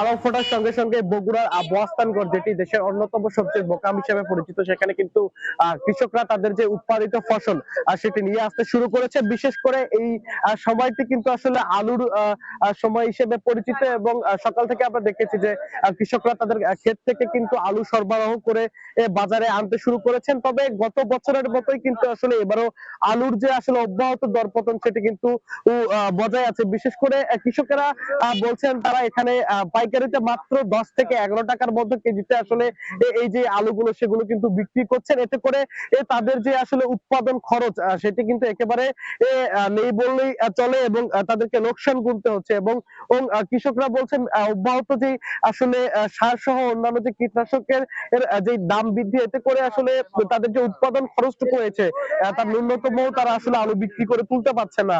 এবং গতবারও আমরা দেখেছি যে বছর জুড়ে আসলে আলুর যেই দর ছিল, একেবারে আলুর যে ভরা মৌসুম, এই সময়টাও কিন্তু আসলে আলুর যেই দাম সেটি কিন্তু পতনের মুখেই ছিল। এর পাশাপাশি কিন্তু মিষ্টি লাউ যেটি সেটি কিন্তু আজকের বাজারে 20 থেকে 30 টাকা কেজির মধ্যে পাইকারিতে বিক্রি হচ্ছে। আর ফুলকপি বিক্রি হচ্ছে পাইকারিতে 12 থেকে 15 টাকার মধ্যে। এছাড়াও টমেটো আছে 40 টাকা কেজিতে এখানে পাইকারিতে বিক্রি হচ্ছে। এবং কাঁচা মরিচের ঝাঁজ যেটি সেটি কিন্তু আসলে রমজান মাসে সেঞ্চুরি পেরিয়েছে, 120 টাকা কেজির মতো এখানে পাইকারিতে বিক্রি হচ্ছে। তবে পেঁয়াজের দাম সেটি কিন্তু কিছুটা সহনীয় পর্যায়ে আছে। এই কেজিতে 38 টাকা থেকে 40 টাকার মতো এখানে বিক্রি হচ্ছে। তবে সবচাইতে অস্বস্তি যেটি সেটি হচ্ছে লেবুর যে দাম সেটি কিন্তু হালিতে খুচরা পর্যায়ে 110 থেকে 120 টাকার মধ্যে গিয়ে থেকেছে। এতে করে সাধারণ যারা আসলে রোজাদার আছেন রমজান মাসের ইফতারির সময় কিন্তু তাদের দুর্ভোগ পোহাতে হচ্ছে পানীয় ও ধরনের বিভিন্ন শরবত বানাতে গিয়ে। এবং এখানে কৃষকরা যারা আছেন তারা বলছেন যে এখানে যে সবজি সহ অন্যান্য যে ফসলগুলো রয়েছে সেগুলোর দাম আসলে এখানে পাইকারি পর্যায়ে আসলে কম থাকলেও সিন্ডিকেটের কারণে আসলে হাত বদলের সঙ্গে সঙ্গে কিন্তু এই যে দাম বৃদ্ধির যে সমস্যাটি সেটি কিন্তু হয়ে থাকে। এবং এই যে পাইকারি বাজার রয়েছে সেই পাইকারি বাজার থেকে কিন্তু আসলে কয়েক দফা হাত বদলের পরে কিন্তু আসলে খুচরা বাজারে গিয়ে দাম বৃদ্ধি হয়ে যায়। এবং এই যে বগুড়া যে পাইকারি মোকামটি রয়েছে সবজির, এখান থেকে এখন প্রায় 30 থেকে 40টি ট্রাকে করে আসলে এই সবজিগুলো দেশের বিভিন্ন প্রান্তে রাজধানী ঢাকা সহ পৌঁছে যাচ্ছে। তো বগুড়া থেকে এই ছিল এখন পর্যন্ত আমার কাছে সর্বশেষ। বগুড়া থেকে যুক্ত হয়েছিলেন সহকর্মী আব্দুল আওয়াল। ঋতুরাজ বসন্তে দিনাজপুরের লিচুর বাগানগুলো ভরে গেছে মুকুলে। বোম্বে, মাদ্রাজি, চায়না, বেদানা, কাঁঠালি, হারিয়া জাতের গাছে মৌমাছির আনাগোনা। প্রাকৃতিক দুর্যোগ না হলে ভালো ফলনের আশা বাগান মালিকদের। আর সার্বিক সহযোগিতা ও পরামর্শ দেওয়ার কথা জানায় কৃষি বিভাগ। গোলাম নবী দুলালের পাঠানো তথ্য, মঞ্জিদ আলম শিমুলের ছবি নিয়ে রিপোর্ট।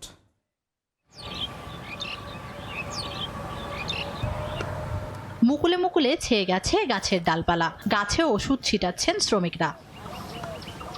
বসন্তের শুরুতেই দিনাজপুরের লিচুর বাগানগুলোতে ভরে গেছে মুকুলে। বোম্বে, মাদ্রাজি, চায়না, বেদানা, কাঁঠালি, হারিয়া জাতের গাছে মৌমাছির আনাগোনা। প্রাকৃতিক দুর্যোগ না হলে ভালো ফলনের আশা বাগান মালিকদের। এখন চলছে গাছের পরিচর্যা।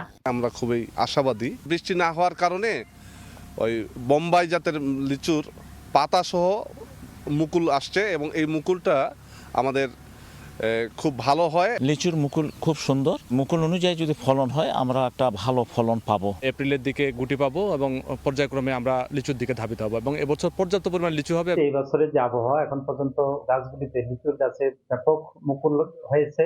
আশা করছি আমরা যদি আবহাওয়া অনুকূলে থাকে তাহলে লিচুর উৎপাদন অনেক ভালো হবে। ফলন বাড়াতে সার্বিক সহযোগিতা ও পরামর্শ দেওয়ার কথা জানায় কৃষি বিভাগ। উপজেলা কৃষি অফিসার, কৃষি সম্প্রসারণ অফিসারগণ নিয়মিত কৃষকদের পরামর্শ দিচ্ছেন, তারা নিয়মিত বাগান ভিজিট করছেন এবং সময় উপযোগী যেটা কাজ করা দরকার সেই কাজগুলো কৃষকদের সাথে একাত্মতা ঘোষণা করে কাজ করে যাচ্ছেন। কৃষি বিভাগের তথ্য মতে দিনাজপুরে ৫,৬৮০ হেক্টর আয়তনের লিচুর বাগান রয়েছে। এবছর উৎপাদনের লক্ষ্যমাত্রা ধরা হয়েছে ৪৫,০০০ মেট্রিক টন। সময় সংবাদ, দিনাজপুর। ভোরের সময় আরো থাকছে। খামেনিকে কেন্দ্র করে ইরানের পারমাণবিক ও সামরিক স্থাপনায় হামলার ছক কষছে যুক্তরাষ্ট্র। হত্যার শিকার হলে নেতৃত্ব দেবেন জাতীয় নিরাপত্তা প্রধান, সিদ্ধান্ত খামেনির। মুন্সিগঞ্জের আড়তগুলোতে রোজায় মৌসুমি ফলের বিশাল পসরা। তরমুজ, বরই, আনারস, কলা ও বাঙ্গি সহ নানা রকম ফলের সরবরাহ বাড়লেও দাম চড়া। মুন্সিগঞ্জে ফলের আড়ত থেকে সবশেষ খবর জানাবেন সহকর্মী নাসিরউদ্দিন উজ্জ্বল। সরাসরি যাচ্ছি তার কাছে। রোজা ঘিরে নানা রকম মৌসুমি ফল, এর মধ্যে কিন্তু নতুন করে বাজারে এসেছে তরমুজ। এই তরমুজ ঘিরে কিন্তু এখানে একটি বড় রকমের বেচাকেনা চলছে। আপনারা দেখছেন যে হাকডাকে যে এই তরমুজ বেচাকেনা হচ্ছে এবং এগুলো কিন্তু দক্ষিণাঞ্চল থেকে এই তরমুজগুলো এসছে, বিশেষ করে কুয়াকাটিয়া, রাঙাবালিয়া থেকে এই তরমুজগুলো পদ্মা সেতু হয়ে কিন্তু ভোরবেলায় প্রবেশ করেছে মুন্সিগঞ্জে এবং এই নৌপথেও কিন্তু এই ধলেশ্বরী নদী দিয়ে আসছে এই তরমুজ এবং সেগুলো কিন্তু তারা বিক্রি করছে নানা সাইজের, নানা রকম দাম। তারা বলছেন সবচেয়ে ছোট যে তরমুজ সেটা কিন্তু 1 থেকে 1.5 কেজি ওজনের, সেটি বিক্রি হচ্ছে 100 থেকে 120 টাকা পিস দরে। একই সঙ্গে যে সবচেয়ে বড় যে তরমুজ সেটি তারা বলছেন প্রায় 12 কেজি ওজন এবং সেটি কিন্তু 700 থেকে 800 টাকা পাইকারি দরে বিক্রি করছেন এবং এরকম নানা রকম সাইজ রয়েছে, বিশেষ করে 400 থেকে 500 টাকা পিস যেগুলো রয়েছে সেগুলোর দাম তারা বলছেন যে বেশি চলছে এবং সেগুলো কিন্তু 7 থেকে 8 কেজি ওজনের রয়েছে। এবং এই তরমুজের পাশে কিন্তু বাঙ্গির হাট, সেখানে কিন্তু প্রচুর বাঙ্গি উঠেছে এবং এই বাঙ্গির দর কিন্তু 20 টাকা থেকে একেবারে 100 টাকা পর্যন্ত। তারা বলছেন যে যেটি 20 টাকায় বিক্রি হচ্ছে সেটি আধা কেজি থেকে 1.5 কেজি ওজন হবে, আর যেটি 100 টাকায় বিক্রি হচ্ছে সেটি কিন্তু 6 থেকে 7 টাকা কেজি। এছাড়া কিন্তু বাঙ্গির পাশাপাশি তারা ফুড বাঙ্গি নামে একটি নতুন চিরানের মতো একটা এই দেশীয় ভাবে উৎপাদিত ফল এসছে, সেটিও কিন্তু বিক্রি হচ্ছে। আর যেটি আপনারা দেখছেন সাম্মাম বলা হচ্ছে এই ফলটিকে এবং এই ফলটি কিন্তু বিক্রি হচ্ছে 80 থেকে 70 টাকা কেজি দরে। এছাড়া অন্যান্য যেসব ফল রয়েছে দেশি ফলের মধ্যে সেই ফলগুলো কিন্তু বাজারে স্বাভাবিক আছে এবং প্রথম রোজার দিকে যে দাম চড়া ছিল সেটি কিন্তু কিছুটা কমতে শুরু করেছে। তবে কলার দাম কিন্তু এখনো অনেক বেড়ে গেছে। তারা বলছেন যে সবরি কলা যেটি 30 থেকে 40 টাকা হালিতে বিক্রি হতো সেটি কিন্তু 50, 60 এবং বিশেষ করে 70 টাকাও বিক্রি হচ্ছে। এছাড়া যে বিদেশি ফল রয়েছে যেগুলো খেজুর, সবচেয়ে সাধারণ খেজুর যেগুলো বস্তায় করে আসে, সেই খেজুরগুলো 160 টাকা থেকে কিন্তু 220 টাকায় উঠে গিয়েছিল, সেটি আবার নেমে 180 টাকায় কমে বিক্রি হচ্ছে।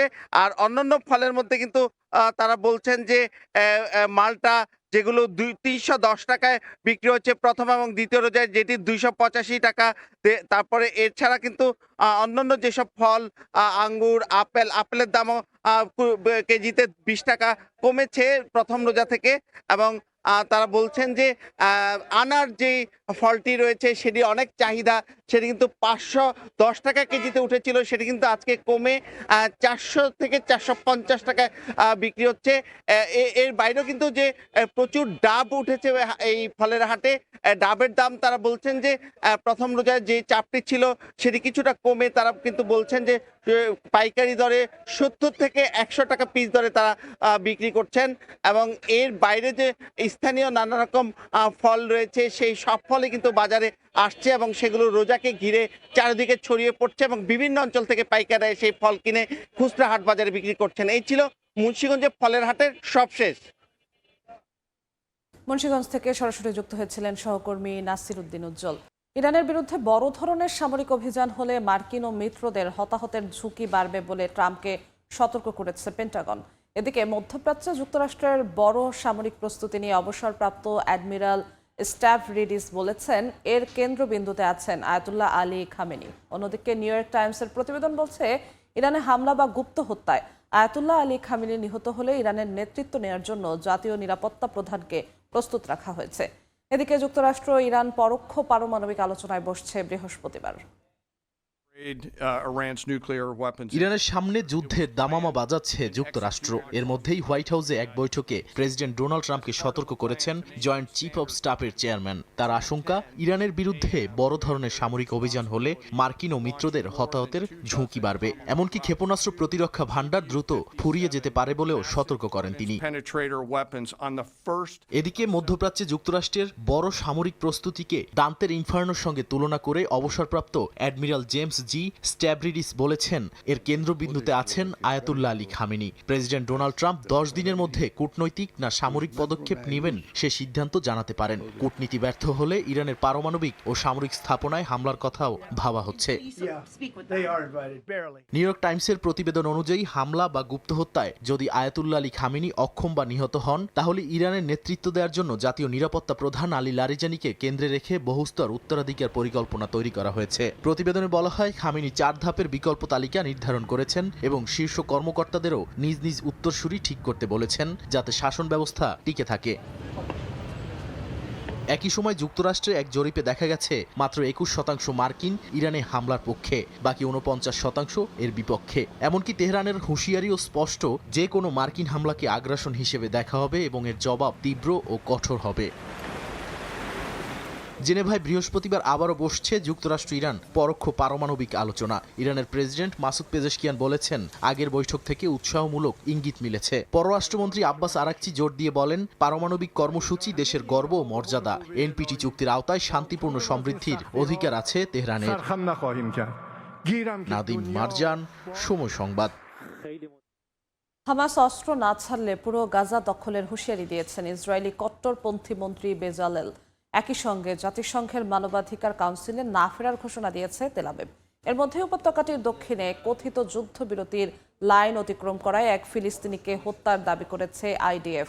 গাজা সিটিতে নেতানিয়াহু বাহিনীর হামলায় বেশ কয়েকজন ফিলিস্তিনি আহত হয়েছেন। অন্যদিকে পশ্চিম তীরের নাবলুসের একটি মসজিদে ভাঙচুর ও অগ্নিসংযোগ চালিয়েছে দখলদার ইসরায়েলিরা। দক্ষিণ গাজার খান ইউনিসে শত শত ফিলিস্তিনি এতিম শিশুদের নিয়ে ইফতারের আয়োজন করা হয়। তাঁবুর সারির মাঝে খেজুর, গরম খাবার ও মিষ্টান্নে রোজা ভাঙে শিশুরা। আয়োজকরা জানান যুদ্ধবিধ্বস্ত বাস্তবতা এটি সংহতির ছোট্ট শক্তিশালী একটি বার্তা। জর্ডানের সহায়তায় স্থানীয় ও আন্তর্জাতিক সংস্থাগুলো খাবার ও মানসিক সহায়তা দিয়ে যাচ্ছে। এদিকে ইসরায়েলি বাহিনী জানিয়েছে গাজার দক্ষিণে যুদ্ধবিরতি লাইন অতিক্রম করে সেনাদের দিকে এগিয়ে আসা এক ফিলিস্তিনিকে তারা গুলি করে হত্যা করেছে। যুদ্ধবিরতি কার্যকরের পর থেকে এমন ঘটনায় বেশ কয়েকজন নিহতের কথা জানিয়েছে তারা। এছাড়া চিকিৎসার অনুমতি না পেয়ে গাজায় 2 বছরের এক শিশুর মৃত্যু হয়েছে। স্বাস্থ্য মন্ত্রণালয়ের দাবি রাফা ক্রসিং বন্ধ থাকার পর থেকে চিকিৎসার অপেক্ষায় মারা গেছে 1000-এর বেশি রোগী। অন্যদিকে ইসরায়েলের কট্টরপন্থী অর্থমন্ত্রী বেজালেল স্মোত্রিচ হুঁশিয়ারি দিয়েছেন হামাস নিরস্ত্র না হলে পুরো গাজা দখল করবে সেনাবাহিনী। একই দিনে জাতিসংঘ মানবাধিকার কাউন্সিলে না ফেরার ঘোষণা দিয়েছে তেল আবিব। আর জাতিসংঘ মহাসচিব আন্তোনিও গুতেরেস বলেন দখলকৃত ভূখণ্ডে আন্তর্জাতিক আইন লঙ্ঘন শান্তির সম্ভাবনাকে হুমকিতে ফেলছে।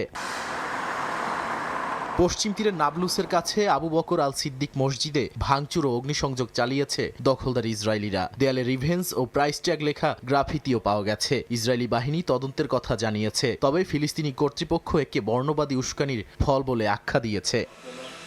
নাদিম মারজান, সময় সংবাদ।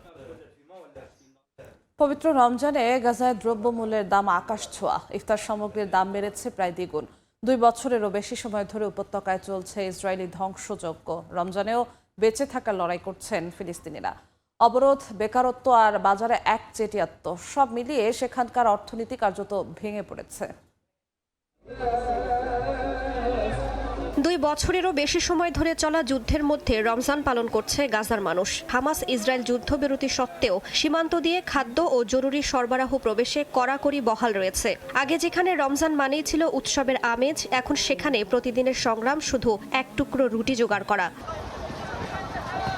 আল জাজিরার প্রতিবেদনে বলা হয়েছে, যুদ্ধ শুরুর পর থেকে নিত্য প্রয়োজনীয় পণ্যের দাম আকাশছোঁয়া। মুরগির দাম কেজিতে 14 শেকেল থেকে বেড়ে 25 শেকেল হয়েছে, প্রায় 80% দাম বেড়েছে।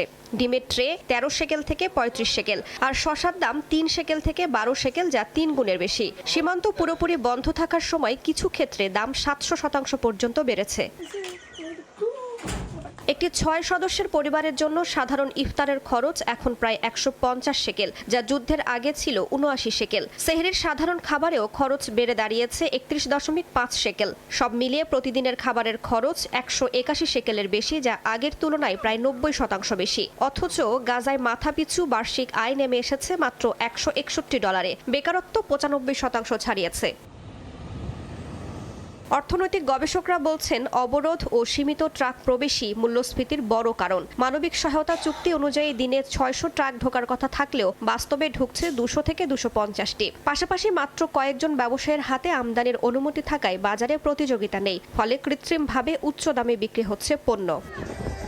রাইসা জান্নাত, সময় সংবাদ। রাশিয়া ইউক্রেন যুদ্ধের 4র্থ বার্ষিকীর আগের দিনে কিয়েভ সহ বিভিন্ন স্থানে আবারও মস্কোর হামলা। ওডেসা, জাপোরিজিয়া, লভিভ, কিয়েভে অন্তত 4 জনের প্রাণ গেছে। এদিকে ইউতে নতুন ঋণ ও রাশিয়ার ওপর নিষেধাজ্ঞা নিয়ে বৈঠকে হাঙ্গেরির আপত্তিতে দেখা দিয়েছে নতুন উত্তেজনা। এছাড়া ইউক্রেন ভাঙবে না বলে মন্তব্য করেছেন দেশটির সাবেক পররাষ্ট্রমন্ত্রী কুলেবা। ইউক্রেনের দক্ষিণাঞ্চলের ওডেসায় রুশ ড্রোন হামলায় নিহত হন কয়েকজন। গভর্নর ওলে কিপার জানান, শিল্প ও জ্বালানি অবকাঠামোতে আঘাত হানে ড্রোন। ক্ষতিগ্রস্ত হয় গুদাম, প্রশাসনিক ভবন ও যানবাহন। জাপোরিজিয়ায় 750টির বেশি হামলার মধ্যে প্রাণ যায় আরও কয়েকজনের। খার্কিভ ও কিয়েভেও ক্ষেপণাস্ত্র ও ড্রোনে হতাহত ও বিদ্যুৎ বিভ্রাটের খবর মিলেছে। ইউক্রেন দাবি করেছে রাতভর শতাধিক রুশ ড্রোন ভূপাতিত করা হয়েছে। রাশিয়ার দাবি, তারা 1.5 শতাধিক ইউক্রেনীয় ড্রোন প্রতিহত করেছে। ইউক্রেনের প্রেসিডেন্ট ভলোদিমির জেলেনস্কি বলেছেন, জ্বালানি খাতের পাশাপাশি আবাসিক ভবন ও রেললাইনও লক্ষ্যবস্তুতে পরিণত হচ্ছে। এদিকে ব্রাসেলসে ইউরোপীয় ইউনিয়নের পররাষ্ট্রমন্ত্রীদের বৈঠকে কিয়েভের জন্য 90 বিলিয়ন ইউরোর ঋণ ও রাশিয়ার বিরুদ্ধে 20তম নিষেধাজ্ঞা প্যাকেজ নিয়ে আলোচনা চলছে। তবে হাঙ্গেরি জানায়, দ্রুজবা পাইপলাইনে রুশ তেল সরবরাহ পুনরায় চালু না হলে তারা ঋণ আটকে দেবে। জার্মানি, পোল্যান্ড ও এস্তোনিয়া হাঙ্গেরির অবস্থানকে প্রশ্নবিদ্ধ করেছে। এর মধ্যেই কাতার ভিত্তিক সংবাদ মাধ্যম আল জাজিরাকে দেয়া এক সাক্ষাৎকারে ইউক্রেনের সাবেক পররাষ্ট্রমন্ত্রী দিমিত্র কুলেবা বলেন, পুতিনের কৌশল ইউক্রেন আগে ভেঙে পড়বে, তবে তার দাবি, তারা ক্লান্ত হলেও এখনও ভেঙে পড়েননি। কুলেবা মনে করেন, যুদ্ধবিরতি হলেও দীর্ঘমেয়াদী সামরিক সহায়তা ও ইউরোপীয় ইউনিয়নের সদস্যপদই হবে ইউক্রেনের কৌশলগত বিজয়। নাদিম মারজান, সময় সংবাদ। ইরাকে আশ্রয় নেওয়া আইএসের সঙ্গে সংশ্লিষ্ট তুর্কি নাগরিকদের সরিয়ে নিতে সম্মত হয়েছে আঙ্কারা।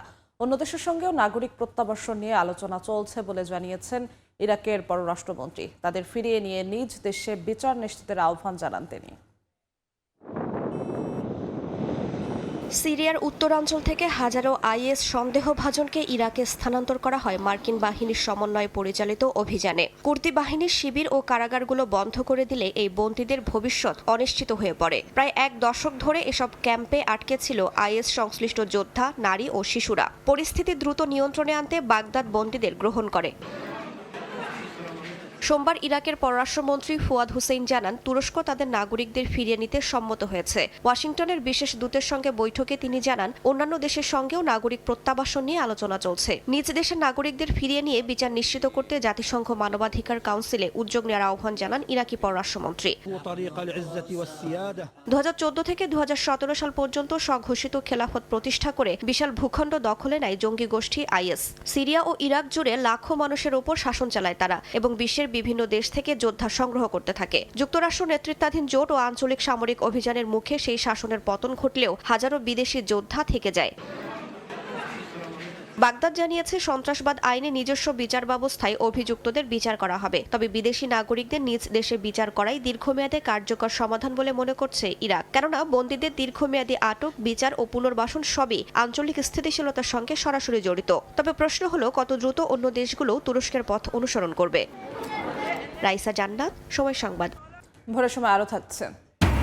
দেশের সব ক্রীড়া ফেডারেশনের সঙ্গে যুব ও ক্রীড়া প্রতিমন্ত্রী আমিনুল হকের মত বিনিময় সভা। 7 দিনের মধ্যে 1 বছরের মূল্যায়ন রিপোর্ট জমা দেওয়ার নির্দেশ। কুয়েতে বাঞ্ছারামপুর প্রবাসীদের আয়োজনে ইফতার ও দোয়া মাহফিল অনুষ্ঠিত হয়েছে। এ সময় ব্রাহ্মণবাড়িয়া 6 আসন থেকে বিপুল ভোটে জয়ী জুনায়েদ সাকিকে সংবর্ধনা দেওয়া হয়। অর্থ ও পরিকল্পনা মন্ত্রণালয়ের প্রতিমন্ত্রী হিসেবে দায়িত্ব গ্রহণ উপলক্ষে এই আয়োজন করা হয়েছে। স্থানীয় সময় সোমবার কুয়েতের তারিক সাভা মাহার গায়ে অনুষ্ঠিত হয় এই ইফতার মাহফিল। মোহাম্মদ মুর্শিদ মিয়ার সভাপতিত্বে বিভিন্ন সামাজিক ও আঞ্চলিক সংগঠনের প্রবাসী নেতৃবৃন্দ এতে অংশ নেন। ইফতারের আগে দেশ ও জাতির কল্যাণ কামনায় বিশেষ দোয়া করা হয়। নির্বাচনে জুনায়েদ সাকির পক্ষে প্রচারণায় গুরুত্বপূর্ণ ভূমিকা রাখেন কুয়েত প্রবাসী বাঞ্ছারামপুরবাসীরা। এ সময় ভিডিও কনফারেন্সে যুক্ত হয়ে শুভেচ্ছা বক্তব্য দেন প্রতিমন্ত্রী জুনায়েদ সাকি এমপি। খেলার খবর। যুব ক্রীড়া প্রতিমন্ত্রীর দায়িত্ব নেওয়ার পর প্রথমবারের মতো সব ফেডারেশন নিয়ে মত বিনিময় সভা করেছেন আমিনুল হক। আগামী 7 দিনের মধ্যে গেল 1 বছরের মূল্যায়ন রিপোর্ট জমা দেওয়ার নির্দেশ দিয়েছেন মন্ত্রী। এদিকে অ্যাডহক কমিটির মাধ্যমে পরিচালিত ফেডারেশনগুলোতে দ্রুত নির্বাচন দিতে চায় মন্ত্রণালয়। এছাড়া জাতীয় খেলোয়াড়দের সরকারি বেতন কাঠামোর মধ্যে নিয়ে আসতে চান আমিনুল হক। যুব ও ক্রীড়া মন্ত্রণালয়ের দায়িত্ব নেয়ার পর ব্যস্ত সময় পার করছেন প্রতিমন্ত্রী আমিনুল হক। দেশের ক্রীড়া উন্নয়নে করছেন একের পর এক সভা। সাংবাদিক সংগঠনের পর এবার ফেডারেশনগুলোর কর্মকর্তাদের সঙ্গে মতবিনিময় সভা করেছেন যুব প্রতিমন্ত্রী, যেখানে ফেডারেশনগুলোর উন্নয়ন এবং পরিকল্পনা নিয়ে হয়েছে আলোচনা। প্রাধান্য পেয়েছে ফেডারেশন কর্মকর্তাদের মেয়াদ, খেলোয়াড়দের সঙ্গে কর্তাদের বিদেশ ভ্রমণের বিষয়। এছাড়া ফেডারেশনগুলোকে গত 1 বছরের মূল্যায়ন রিপোর্ট দেওয়ার নির্দেশনা দিয়েছেন আমিনুল হক। কি সুযোগ সুবিধা প্রয়োজন ছিল, কি সুযোগ সুবিধার অভাব ছিল, সবকিছু মিলিয়ে আমরা গত 1 বছরের আমাদের প্রত্যেকটি ফেডারেশনের একটি মূল্যায়নের একটি রিপোর্ট আমি আগামী 7 দিনের ভিতরে পেশ করতে বলেছি এবং তারা আমাকে আশ্বস্ত করেছেন যে তারা আগামী 7 দিনের ভিতরে ইনশাআল্লাহ রিপোর্টটি পেশ করবেন। এদিকে অ্যাডহক কমিটির মাধ্যমে পরিচালিত ফেডারেশনগুলোতে দ্রুত নির্বাচন আয়োজন করতে চায় মন্ত্রণালয়। এছাড়া জাতীয় খেলোয়াড়দের বেতন কাঠামো সহ ফেডারেশনগুলোর বার্ষিক ক্যালেন্ডারে নজর দিতে চান আমিনুল হক। উপজেলা থেকে নির্বাচনের মাধ্যমে আমরা জেলা পর্যায়ের নির্বাচন, আমাদের বিভাগীয় পর্যায় থেকে শুরু করে শেষ করে আমরা ফেডারেশনগুলোর আমরা নির্বাচনগুলো আনুষ্ঠানিকভাবে শেষ করতে চাই। যারা বাংলাদেশকে রিপ্রেজেন্ট করছে, দেশের জন্য যারা সম্মান বয়ে আনার জন্য নিজেকে উজাড় করে খেলার চেষ্টা করছে, সেই খেলোয়াড়দেরকে আমরা একটি বেতন কাঠামোর ভিতরে আনতে চাই। যুব ও ক্রীড়া প্রতিমন্ত্রীর সঙ্গে মতবিনিময় সভাকে ইতিবাচক হিসেবে দেখছেন ফেডারেশন কর্তারা। আমাদের অনেক মাঠ দরকার, যে মাঠগুলো হেল্প করবেন উনি, প্লাস ওই ক্রীড়া কার্যক্রমে ঢুকাবেন, কারিকুলামে কিছু স্পোর্টস। সবার সাথে সবার মত বিনিময় না করতে পারলে হয় কি, আমরা সব জিনিস জানা যায় না। আমাদের মন্ত্রী মহোদয়কে তো অ্যাকচুয়ালি সবার সব সমস্যা, সুবিধা অসুবিধা সব জানতেই হবে, সেজন্য এই সভাটা খুবই দরকার ছিল। ক্রীড়াঙ্গনকে ঢেলে সাজাতে দ্রুত নতুন কুড়ি স্পোর্টসের কার্যক্রম শুরু করতে চান যুব ও ক্রীড়া প্রতিমন্ত্রী। রিফাতুল ইসলাম মিরন, সময় সংবাদ, ঢাকা। সম্প্রতি একের পর এক নেতিবাচক বক্তব্য দিয়ে যাচ্ছেন বিসিবি পরিচালক আসিফ আকবর। দায়িত্বশীল জায়গায় থেকে যে কোনো মন্তব্য ভেবে চিন্তে করা উচিত বলে মন্তব্য করেছেন ক্রীড়া সংগঠক ও মোহামেডান ক্লাবের ক্রিকেট কমিটির চেয়ারম্যান মোহাম্মদ মাসুদুজ্জামান। বর্তমান বোর্ডের অধীনে কোনো ক্রিকেট টুর্নামেন্টে অংশ না নেওয়ার সিদ্ধান্তে এখনও অনড় বিদ্রোহী ক্লাবগুলো। ক্রিকেট বোর্ডের সিদ্ধান্তের বিষয়ে তাকিয়ে আছেন আদালতের রায়ের দিকে। নতুন যুব ক্রীড়া প্রতিমন্ত্রীকে নিয়েও আশাবাদী এই সংগঠক। বিসিবি পরিচালক নির্বাচিত হওয়ার পর থেকেই আলোচনায় আসিফ আকবর। অন্য জগতের মানুষ হয়েও ক্রিকেট বোর্ডে তার আশাটা অনেকের কাছেই ছিল বিস্ময়কর। বিসিবি নির্বাচন চলাকালীন পুরোটা সময় এই সঙ্গীত শিল্পী অবস্থান করেছেন দেশের বাইরে। দেশে এসেও লোক দেখানো কিছু জেলা ভ্রমণ ছাড়া এখন পর্যন্ত কার্যকর কিছু করতে দেখা যায়নি তাকে। সে আসিফ আকবর গেল কমাস বাংলাদেশের ক্রিকেটার ও ক্রিকেট সংশ্লিষ্টদের নিয়ে একের পর এক বাজে মন্তব্য করে চলেছেন। লাইভ টক শো কিংবা সাক্ষাৎকার আসিফ বাজে মন্তব্য করেন বর্তমান যুব ও ক্রীড়া প্রতিমন্ত্রীকে নিয়েও। দায়িত্বশীল অবস্থানে থেকেও শিষ্টাচারকে বুড়ো আঙুল দেখিয়ে তার করা বক্তব্য ভালোভাবে দেখছেন না ক্রীড়া সংগঠকরা। যারা পরিচালক আছেন বা প্রেসিডেন্ট ভাইস প্রেসিডেন্ট আছেন এদেরকে একটু ভেবেচিন্তে মিডিয়ার সামনে বলা উচিত। এবং আমি তো বলবো যে কোনো পরিকল্পনা ছাড়াই মুখে যা আসছে তাই বলে দিয়েছে। বিসিবির একজন পরিচালকের যেই ভারবারিক কি আছে এটার সাথে ওইটার সাথে যায় না। অতএব আমাদেরকে সবসময় একটু হিসাব নিকাশ করে কথা বলা উচিত। গেল অক্টোবরে হওয়া বিসিবি নির্বাচন নিয়ে ঢাকার ক্রিকেট সংগঠকদের একটা বড় অংশের আছে অভিযোগ, যার কারণে বেশ কিছু ক্লাব বর্জন করেছে প্রথম বিভাগ লিগ। প্রিমিয়ার লিগ শুরু নিয়েও সিসিডিএম এখন পর্যন্ত কোনো সিদ্ধান্তে আসতে পারেনি। লিগ বর্জন করা ক্লাবগুলো এখনও আছে আগের অবস্থানেই। এই বোর্ডের অধীনে অংশ নিতে চায় না কোনো লিগে, তাকিয়ে আছে আদালতের সিদ্ধান্তের দিকে। আগের জায়গায় আছি আমরা, কিন্তু প্রথম থেকেই বলে এসেছি যে যেই প্রক্রিয়ায় নির্বাচনটা হয়েছে সেটা অবৈধ, এবং এটা আমরা ক্লিয়ারলি বলেছি। এবং এই অবৈধ বোর্ডের আন্ডারে আমরা খেলতে চাই না। যেহেতু এই বিষয়টা আমরা কোর্টে গিয়েছি, আমরা আসলে তাকিয়ে আছি আদালত আমাদেরকে কি বলে, সেটার উপরে ডিপেন্ড করবে আমরা কোথায় যাব, মাঠে যাব না মাঠের বাইরেই থাকি। নতুন যুব ও ক্রীড়া প্রতিমন্ত্রীর কাছেও অনেক প্রত্যাশা মোহামেডানের ক্রিকেট কমিটি চেয়ারম্যানের। ভালো কিছু দিক নির্দেশনা তার মাধ্যমে পাবো, এবং ও ফিট আমি মনে করি, যেহেতু সরাসরি ক্রীড়া জগতের সাথে তার সম্পর্ক। বিগত 17-18 মাসও আমরা দেখেছি, এবং গত 17 বছরও দেখেছি খেলাকে রাজনীতিকরণ করেন। আমরা আশা করি যে এই সরকারের কাছে আশা করি যে খেলাটা রাজনীতির বাইরে থাকবে। সাজিদ মুস্তাহিদ, সময় সংবাদ, ঢাকা। 9 বছর পর নভেম্বরে সাউথ আফ্রিকার বিপক্ষে পূর্ণাঙ্গ সিরিজ খেলবে বাংলাদেশ। চূড়ান্ত সূচি প্রকাশ করেছে প্রোটিয়া ক্রিকেট বোর্ড। আগামী 15 নভেম্বর বিশ্ব টেস্ট চ্যাম্পিয়নশিপ অংশের প্রথম টেস্টে জোহানেসবার্গে বাংলাদেশের মুখোমুখি হবে বর্তমান চ্যাম্পিয়নরা। দ্বিতীয় টেস্ট শুরু হবে 23 নভেম্বর থেকে। এরপর ইস্ট লন্ডনের বাফেলো পার্ক ক্রিকেট স্টেডিয়ামে 3 ম্যাচের সিরিজের 1 ডিসেম্বর প্রথম ওয়ানডে খেলবে দুদল। বাকি 2 ওয়ানডে হবে 4 ও 7 ডিসেম্বর। কিমব্রলি ওভালে বাংলাদেশ সাউথ আফ্রিকার টি20 সিরিজের প্রথম ম্যাচ হবে 10 ডিসেম্বর। প্রোটিয়াদের বিপক্ষে টাইগাররা দ্বিতীয় ও তৃতীয় টি20 খেলবে 12 ও 13 ডিসেম্বর।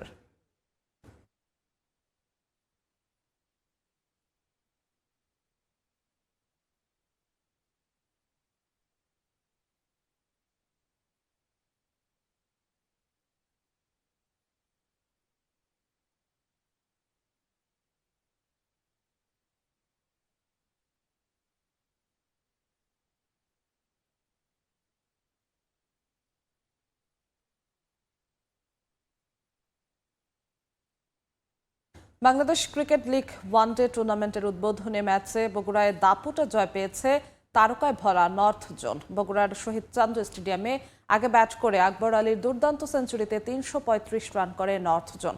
পরে রিশাদ হোসেনের ঘূর্ণিতে 281 রানে থামে ইস্ট জোন। ব্যাট বলের অসাধারণ নৈপুণ্য দেখিয়ে নর্থ জোন 54 রানে জয় তুলে নেয়। ম্যাচ সেরা হয়েছেন আকবর আলী। শাহাদুল ইসলামের ক্যামেরায় আব্দুল্লাহ ওয়ালের রিপোর্ট।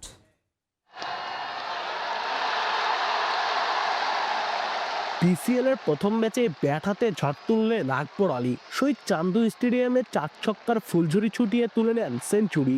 সেই উত্তাপ ছড়িয়ে পড়ে গ্যালারিতেও। কানায় কানায় পূর্ণ হয়ে ওঠে শহীদ চান্দুর গ্যালারি। টস জিতে নর্থ জোনকে ব্যাটিংয়ে পাঠায় ইস্ট জোন। শুরুতে 20 রানে হাবিবুর রহমান সোহান আউট হলেও হোম গ্রাউন্ডে তানজিদ হাসান তামিম ও অধিনায়ক নাজমুল হোসেন শান্ত দলকে এগিয়ে নেন। আগ্রাসী ব্যাটিংয়ে 50 তুলে নিয়ে 54 রানে আউট হন তামিম। এরপর লিটন দাস ও তাহিদ হৃদয় দ্রুত ফিরে গেলে চাপে পড়ে নর্থ জোন। পঞ্চম উইকেটে অধিনায়ক শান্ত ও আকবর আলীর জুটি যোগ করেন 120 রান। এই জুটি দলকে ম্যাচে ফেরায়। 68 রানে আউট হন শান্ত। আকবর আলী 81 বলে তুলে নেন লিস্টে ক্যারিয়ারের প্রথম সেঞ্চুরি। সেঞ্চুরি। এই ব্যাটার থামেন 111 রানে। শেষ দিকে স্যাকলাইনের ক্যামিওতে নজন তোলে 335 রান। ইস্টজনের খালেদ আহমেদ 4টি এবং হাসান মাহমুদ ও সাইফুদ্দিন 2টি করে উইকেট নেন। 336 রানের লক্ষ্যে তাড়া করতে নেমে শুরুতেই ধাক্কা খায় ইস্টজন। 69 রানে 3 উইকেট হারানোর পর মমিনুল হক ও ইয়াসির আলীর আব্বির জুটি দলকে লড়াইয়ে ফেরায়। তবে নিয়মিত উইকেট পতনে চাপে পড়ে যায় দলটি। 82 বলে 83 রান করে আউট হন মমিনুল। শেষ দিকে নাইম হাসান 43 বলে হাফ সেঞ্চুরি করে আশা জাগালেও 281 রানে থামতে হয় ইস্টজনকে। নর্থজনের রিশাদ 4টি, নাহিদ রানা ও মেহেদী 2টি করে উইকেট নেন। গ্যালারিতে উচ্ছ্বাসে ডুবে থাকা বগুড়াবাসীর দাবি দ্রুত শহীদ চান্দুতে আন্তর্জাতিক ম্যাচ ফেরানোর। এরকম পিচে এরকম আউটফিল্ডে সব থেকে হাইস্ট রান, মানে যেটা গত কিছুদিন ধরে শুনতেছি যে 300+ রান হবে, আমরা এটাই দেখার জন্য বসে আছি। আমরা চাই আরো ভালো খেলা হোক, বগুড়াতে আরো বেশি বেশি ম্যাচ হোক। আমার খুব ভালো লাগতেছে, আমি দেখতেছি আমার প্রিয় খেলোয়াড়দেরকে। আমাদের প্রত্যাশা থাকবে যেন রেগুলার স্টেডিয়ামে খেলাধুলা হয় এবং আগামী বছরে বিপিএল ম্যাচটা যেন বগুড়াতে হয়। ম্যাচ শেষে শহীদ চান্দু স্টেডিয়ামে উইকেটের প্রশংসা করলেন দু দলের ক্রিকেটাররা। ম্যাচ উইনিং একটা কন্ট্রিবিউশন ছিল, তো এটা সবথেকে বড় ভালো লাগার বিষয়। আমার মনে হয় যে এরকম উইকেটে যদি আমরা রেগুলার খেলতে পারি তাহলে অবশ্যই আমাদের একটা মানে বড় স্কোর করার এবং বড় স্কোর চেস করার একটা অভ্যাস করে উঠবেন। বগুড়ার মানুষজন আমার কাছে মনে হয় যে ক্রিকেট প্রেমী, তারা সবসময় ক্রিকেটটা, কারণ কি এখানে খুব বেশি খেলা হয় না, যখন খেলা হয় তারা সবসময় এখানে খেলা দেখতে আসে। এটা আমার কাছে মনে হয় যে আমাদের প্লেয়ারদের জন্য খুবই ভালো, কারণ দর্শক থাকলে খেলাটা ভালো হয়। আর বগুড়ায় বিসিএল এর পরবর্তী ম্যাচ 26 ফেব্রুয়ারি ইস্ট জোনের প্রতিপক্ষ সেন্ট্রাল জোন। আব্দুল আউয়াল, সময় সংবাদ, বগুড়া। আফিফ হোসেন ধ্রুবর সেঞ্চুরিতে সেন্ট্রাল জোনকে 7 উইকেট হারিয়েছে সাউথ জোন। রাজশাহীতে টস হেরে আগে ব্যাটিংয়ে নামে মাহিদুল ইসলাম অঙ্কনের নেতৃত্বাধীন সেন্ট্রাল জোন। নাইম, রবিন, অঙ্কনদের হাফ সেঞ্চুরিতে নির্ধারিত ওভার শেষে 264 রান তোলে তারা।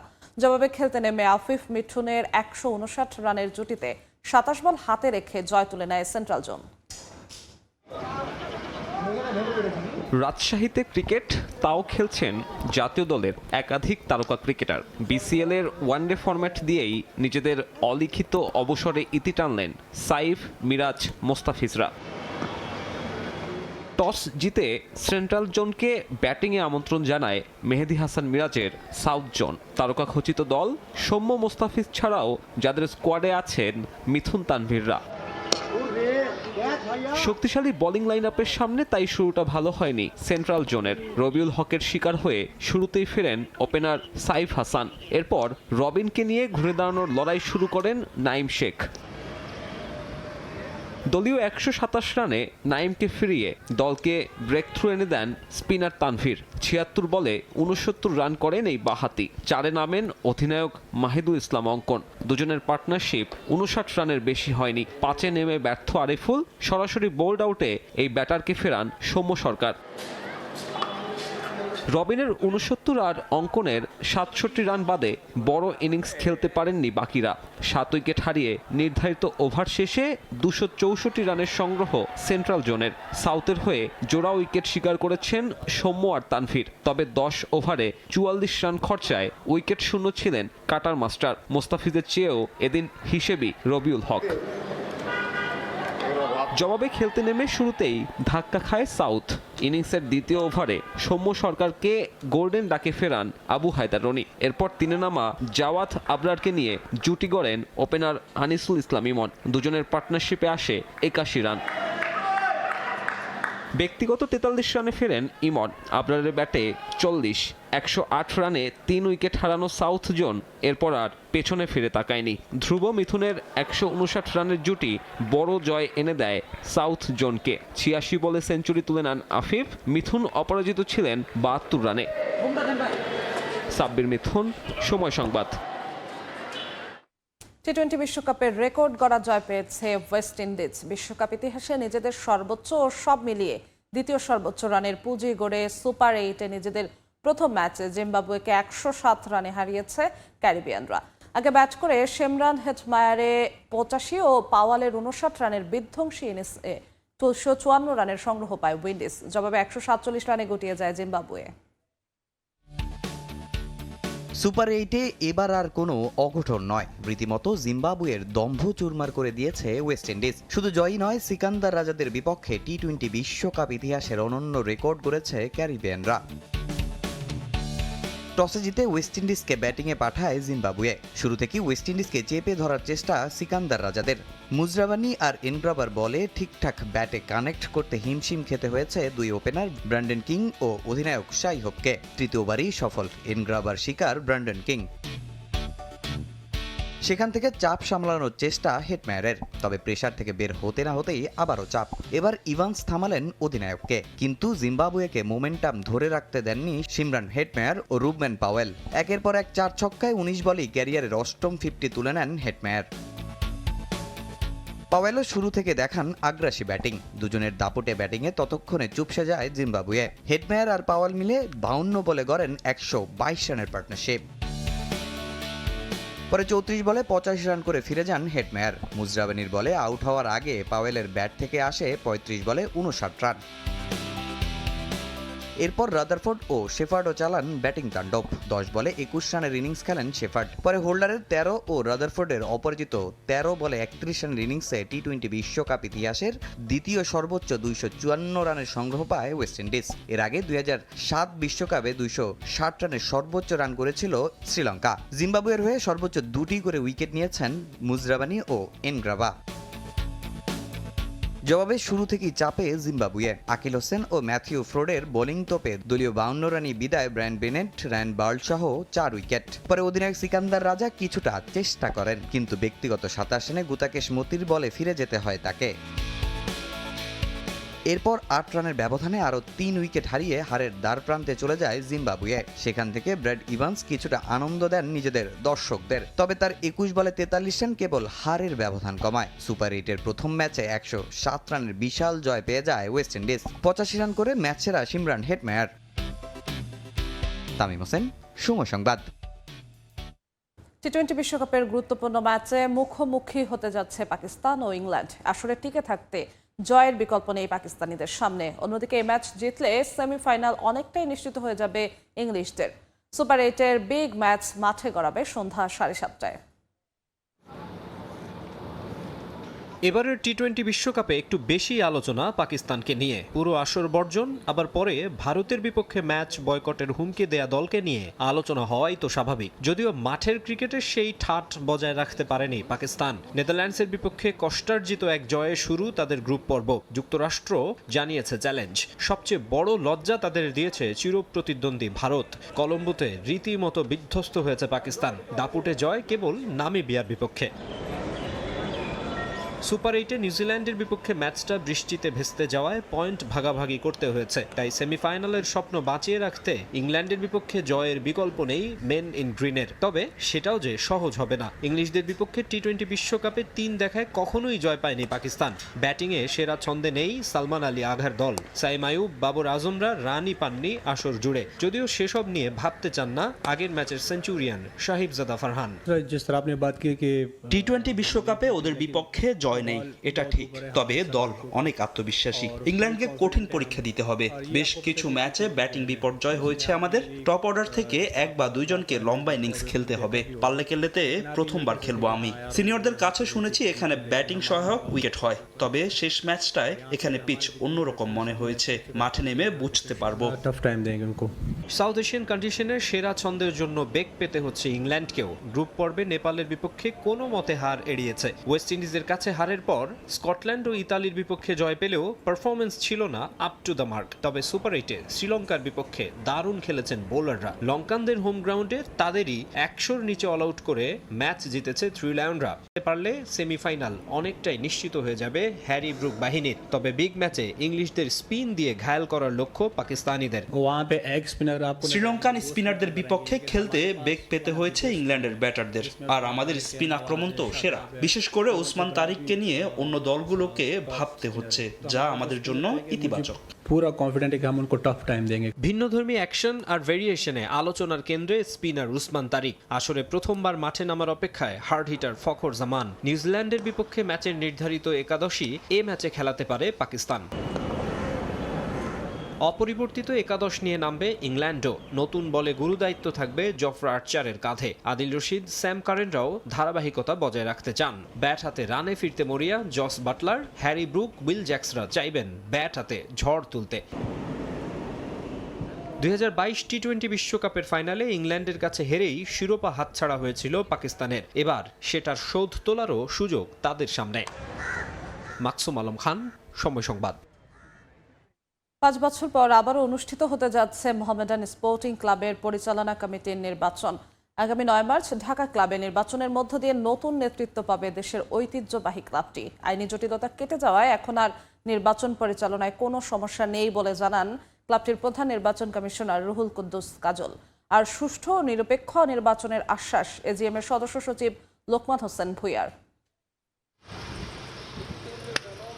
দেশের ঐতিহ্যবাহী ক্লাব মোহামেডানে বাজছে নির্বাচনের ডামাডোল।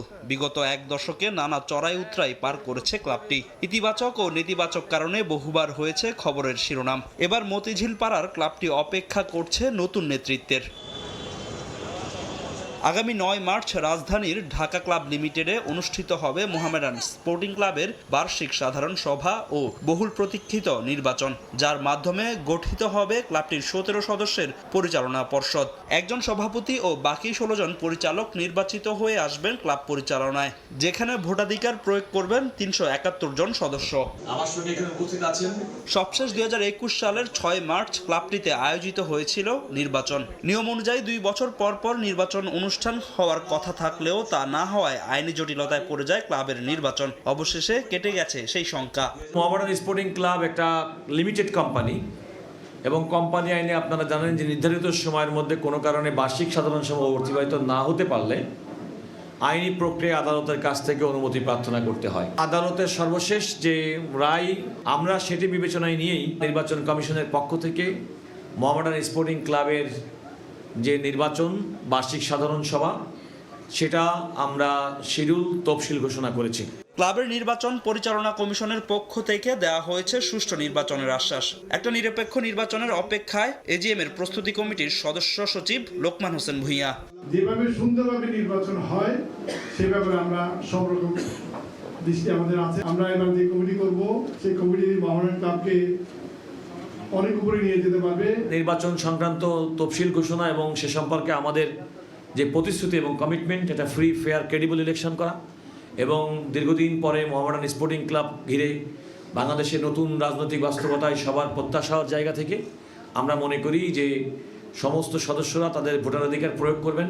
আগামী 24 ও 25 ফেব্রুয়ারি শুরু হবে ক্লাবের পরিচালনা কমিটির নির্বাচনের মনোনয়ন বিক্রি, আর 1 মার্চ মনোনয়ন জমা দেওয়ার শেষ দিন। ফাহিম ইসলাম, সময় সংবাদ, ঢাকা। এশিয়ান কাপ সামনে রেখে তৃতীয় দিনের মতো অনুশীলন করেছে বাংলাদেশ নারী ফুটবল দল। এদিনও সিডনির ভ্যালেন্টাইন স্পোর্টস পার্কে তীব্র গরমের মুখোমুখি হতে হয়েছে আফিদা, ঋতুপর্ণাদের। কন্ডিশনের সঙ্গে মানিয়ে নেওয়ার চেষ্টা চালিয়ে যাচ্ছেন বলে জানান আলপি আক্তার। এদিকে সঙ্গে করে ফিজিও নিয়ে না যাওয়ায় অস্ট্রেলিয়ায় হন্যে হয়ে ফিজিও খুঁজছে বাফুফে। সিডনির ভ্যালেন্টাইন স্পোর্টস পার্কে তৃতীয় দিনের মতো অনুশীলন করেছে বাংলাদেশ নারী ফুটবল দল। শিষ্যদের নিয়ে ব্যস্ত সময় পার করেছেন হেড কোচ পিটার বাটলার। বাস্তবতা কঠিন হলেও নিজেদের সেরাটা দিতে চান আফিদা খন্দকারের দল। তবে অস্ট্রেলিয়ায় গিয়ে নতুন বিপদে পড়েছে নারী দল। মিশন অস্ট্রেলিয়া নিয়ে নতুন করে উঠেছে সমালোচনা। ফিজিও ছাড়াই দল পাঠিয়েছে বাফুফে। মূলত নারী দলের ফিজিওর দায়িত্বে থাকা জাকিয়া রহমান অসুস্থ হয়ে পড়ায় দলের সঙ্গে যেতে পারেননি অস্ট্রেলিয়া। তাই হন্যে হয়ে এখন ফিজিও খুঁজছে বাফুফে। এদিকে অনুশীলন নিয়ে সন্তুষ্ট প্রথমবারের মতো জাতীয় দলের ডাক পাওয়া আলপি আক্তার। সিডনির তীব্র গরমে অনুশীলন করতে বেগ পেতে হচ্ছে তাকে, যা মানিয়ে নিয়েছেন নারী ফুটবল লিগের সর্বোচ্চ গোলদাতা। এখানে অনেক গরম, আমাদের বাংলাদেশে হচ্ছে এত গরম এখনো পড়ে নাই, এখানে অতিরিক্ত গরম, তো হচ্ছে আমরা এটার সাথে আপাতত মানায় নিতেছি। প্রথমে বলতে চাই আলহামদুলিল্লাহ, আমার অনেক দিনের ইচ্ছা ছিল যে ন্যাশনাল টিমের সাথে প্র্যাকটিস করা, ন্যাশনাল টিমে খেলা, তো হচ্ছে সেই ইচ্ছাটা পূরণ হয়েছে অনেকদিন পরে, তো অনেক ভালো লাগতেছে আপুদের সাথে প্র্যাকটিস করে। এদিকে নারী দলের অনুশীলন ভেন্যু ও আবাসিক ভবন পাশাপাশি হওয়ায় ভ্রমণের ঝক্কি ঝামেলা পোহাতে হচ্ছে না আলপিদের, জানিয়ে সন্তুষ্ট এই ফরওয়ার্ড। আমরা এক জায়গায় হচ্ছে থাকতেছি, এক জায়গায় মাঠ, জিম, সবকিছু হচ্ছে এক জায়গায়, তো হচ্ছে বাস দিয়ে যাওয়া লাগতেছে না মাঠে, তো হচ্ছে ভালো লাগতেছে। আগামী 3 মার্চ থেকে শুরু হবে নারী ফুটবল দলের মিশন অস্ট্রেলিয়া। প্রথম দিনে আফিদারা লড়বে চায়নার বিপক্ষে। ফাহিম ইসলাম, সময় সংবাদ। জাপানের ওসাকা শহরে অনুষ্ঠিত হলো বহুল প্রতীক্ষিত ওসাকা ম্যারাথন 2026। দেশের অন্যতম বৃহৎ এই ম্যারাথনে অংশ নেন হাজারো দেশি বিদেশি প্রতিযোগী। 42.195 কিলোমিটারের এই দৌড় ঘিরে সকাল থেকেই শহর জুড়ে ছিল উৎসব মুখর পরিবেশ। নিরাপত্তা, ট্রাফিক নিয়ন্ত্রণ এবং সার্বিক ব্যবস্থাপনার মধ্য দিয়ে সুশৃঙ্খলভাবে সম্পন্ন হয় আয়োজন। দর্শকদের ব্যাপক উপস্থিতি পুরো শহরকে পরিণত করে এক প্রাণবন্ত ক্রীড়া মঞ্চে। জাপান থেকে শাকিল মাহমুদের রিপোর্টে বিস্তারিত। ভোরের আলো ফোটার সাথে সাথে দৌড়ের প্রস্তুতি নিতে শুরু করেন প্রতিযোগীরা। নির্ধারিত সময়ে ওসাকার কেন্দ্রীয় এলাকা থেকে ম্যারাথনের আনুষ্ঠানিকতা শুরু হয়। শীতল আবহাওয়ার মধ্যেও দৌড় প্রতিযোগীদের উদ্দীপনা ও আত্মবিশ্বাস ছিল চোখে পড়ার মতো। শহরের প্রধান সড়ক, বাণিজ্যিক এলাকা ও গুরুত্বপূর্ণ স্থাপনা অতিক্রম করে নির্ধারিত পথ ধরে এগিয়ে যান প্রতিযোগীরা। রাস্তা জুড়ে সাধারণ মানুষ, পরিবার, পরিজন ও পর্যটকদের উপস্থিতি দৌড়কে ঘিরে তৈরি করে এক উৎসব মুখর আবহ। এবছর আসরে বিশ্বের বিভিন্ন দেশ থেকে আগত পেশাদার অ্যাথলেটদের পাশাপাশি বিপুল সংখ্যক অপেশাদার দৌড়বিদও অংশগ্রহণ করেন। আয়োজক সূত্রে জানা যায়, অংশগ্রহণকারীর সংখ্যা আগের বছরের তুলনায় উল্লেখযোগ্য হারে বেড়েছে। পুরো রুট জুড়ে কড়া নিরাপত্তা ব্যবস্থা গ্রহণ করা হয় এবং বিভিন্ন স্থানে মোতায়েন ছিল মেডিকেল সাপোর্ট টিম। কয়েক হাজার স্বেচ্ছাসেবক পানীয় জল সরবরাহ, দিক নির্দেশনা ও জরুরি সহায়তার গুরুত্বপূর্ণ ভূমিকা পালন করেন। ফলে বড় পরিসরের এই আয়োজন সুষ্ঠু ও নিরাপদভাবে সম্পন্ন হয়। 42.195 কিলোমিটারের এই প্রতিযোগিতায় নারী পুরুষ উভয় বিভাগেই ছিল তীব্র প্রতিদ্বন্দ্বিতা। শুরু থেকেই গতি ও কৌশলের লড়াইয়ে এগিয়ে থাকার চেষ্টা করেন শীর্ষ প্রতিযোগীরা। ফিনিশিং লাইনে পৌঁছানোর পর দর্শকদের করতালি ও উচ্ছ্বাসে আবেগঘন মুহূর্তের সৃষ্টি হয়। ক্রীড়া চেতনা, শৃঙ্খলা ও আন্তর্জাতিক অংশগ্রহণের মাধ্যমে সফলভাবে সমাপ্ত হয় ওসাকা ম্যারাথন 2026, যা আবারও প্রমাণ করেছে যে খেলাধুলা বৈশ্বিক সম্প্রীতির শক্তিশালী মাধ্যম। জাপানের ওসাকা থেকে শাকিল মাহমুদ, সময় সংবাদ। চীনের ইবিন এবং জিনান শহরে বসন্ত উৎসব উপলক্ষে আয়োজন করা হয়েছে ড্রোন লাইট শো। ইবিন শহরে একযোগে আকাশে উড়াল দেয় 5000 ড্রোন। দর্শনার্থীদের করতালি আর উচ্ছ্বাসে মুখর হয়ে ওঠে উৎসবের রাত।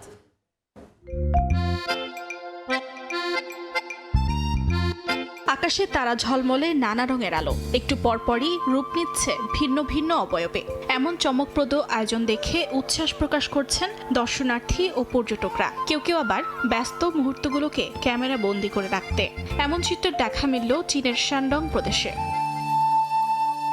চীনের 9 দিনের বসন্ত উৎসবকে ঘিরে দেশটির বিভিন্ন শহরে আয়োজন করা হয় বৃহৎ ড্রোন লাইট শো। দক্ষিণ পশ্চিমাঞ্চলের ইবিন শহরে একযোগে আকাশে উড়াল দেয় 5000 ড্রোন। রাত নামতেই আলোর সমন্বয়ে তৈরি হয় নানা নকশা ও প্রতীক, যেখানে ঐতিহ্যবাহী চীনা সংস্কৃতি আর অত্যাধুনিক প্রযুক্তির মেলবন্ধন করা হয়।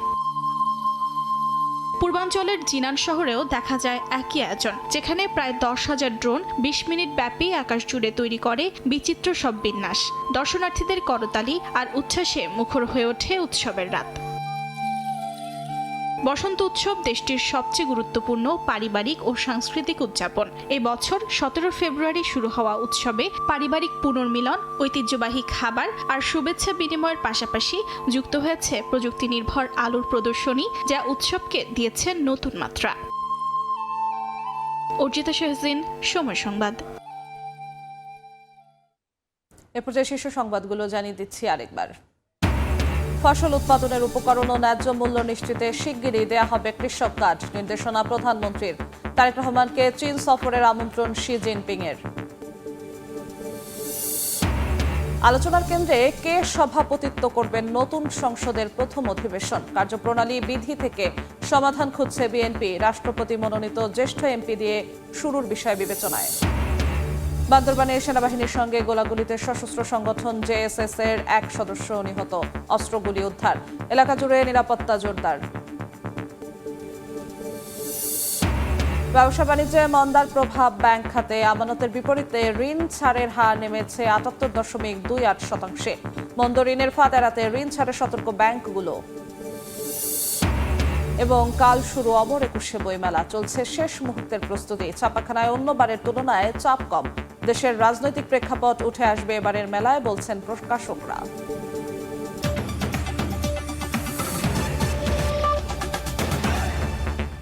এই ছিল ভোরের সময়। সকালের সময় নিয়ে সঙ্গে থাকবেন সহকর্মী মেজবাউল হক। ধন্যবাদ যশো। সকালের সময় নিয়ে আসছি কিছুক্ষণ পর, সঙ্গেই থাকুন সময়ের।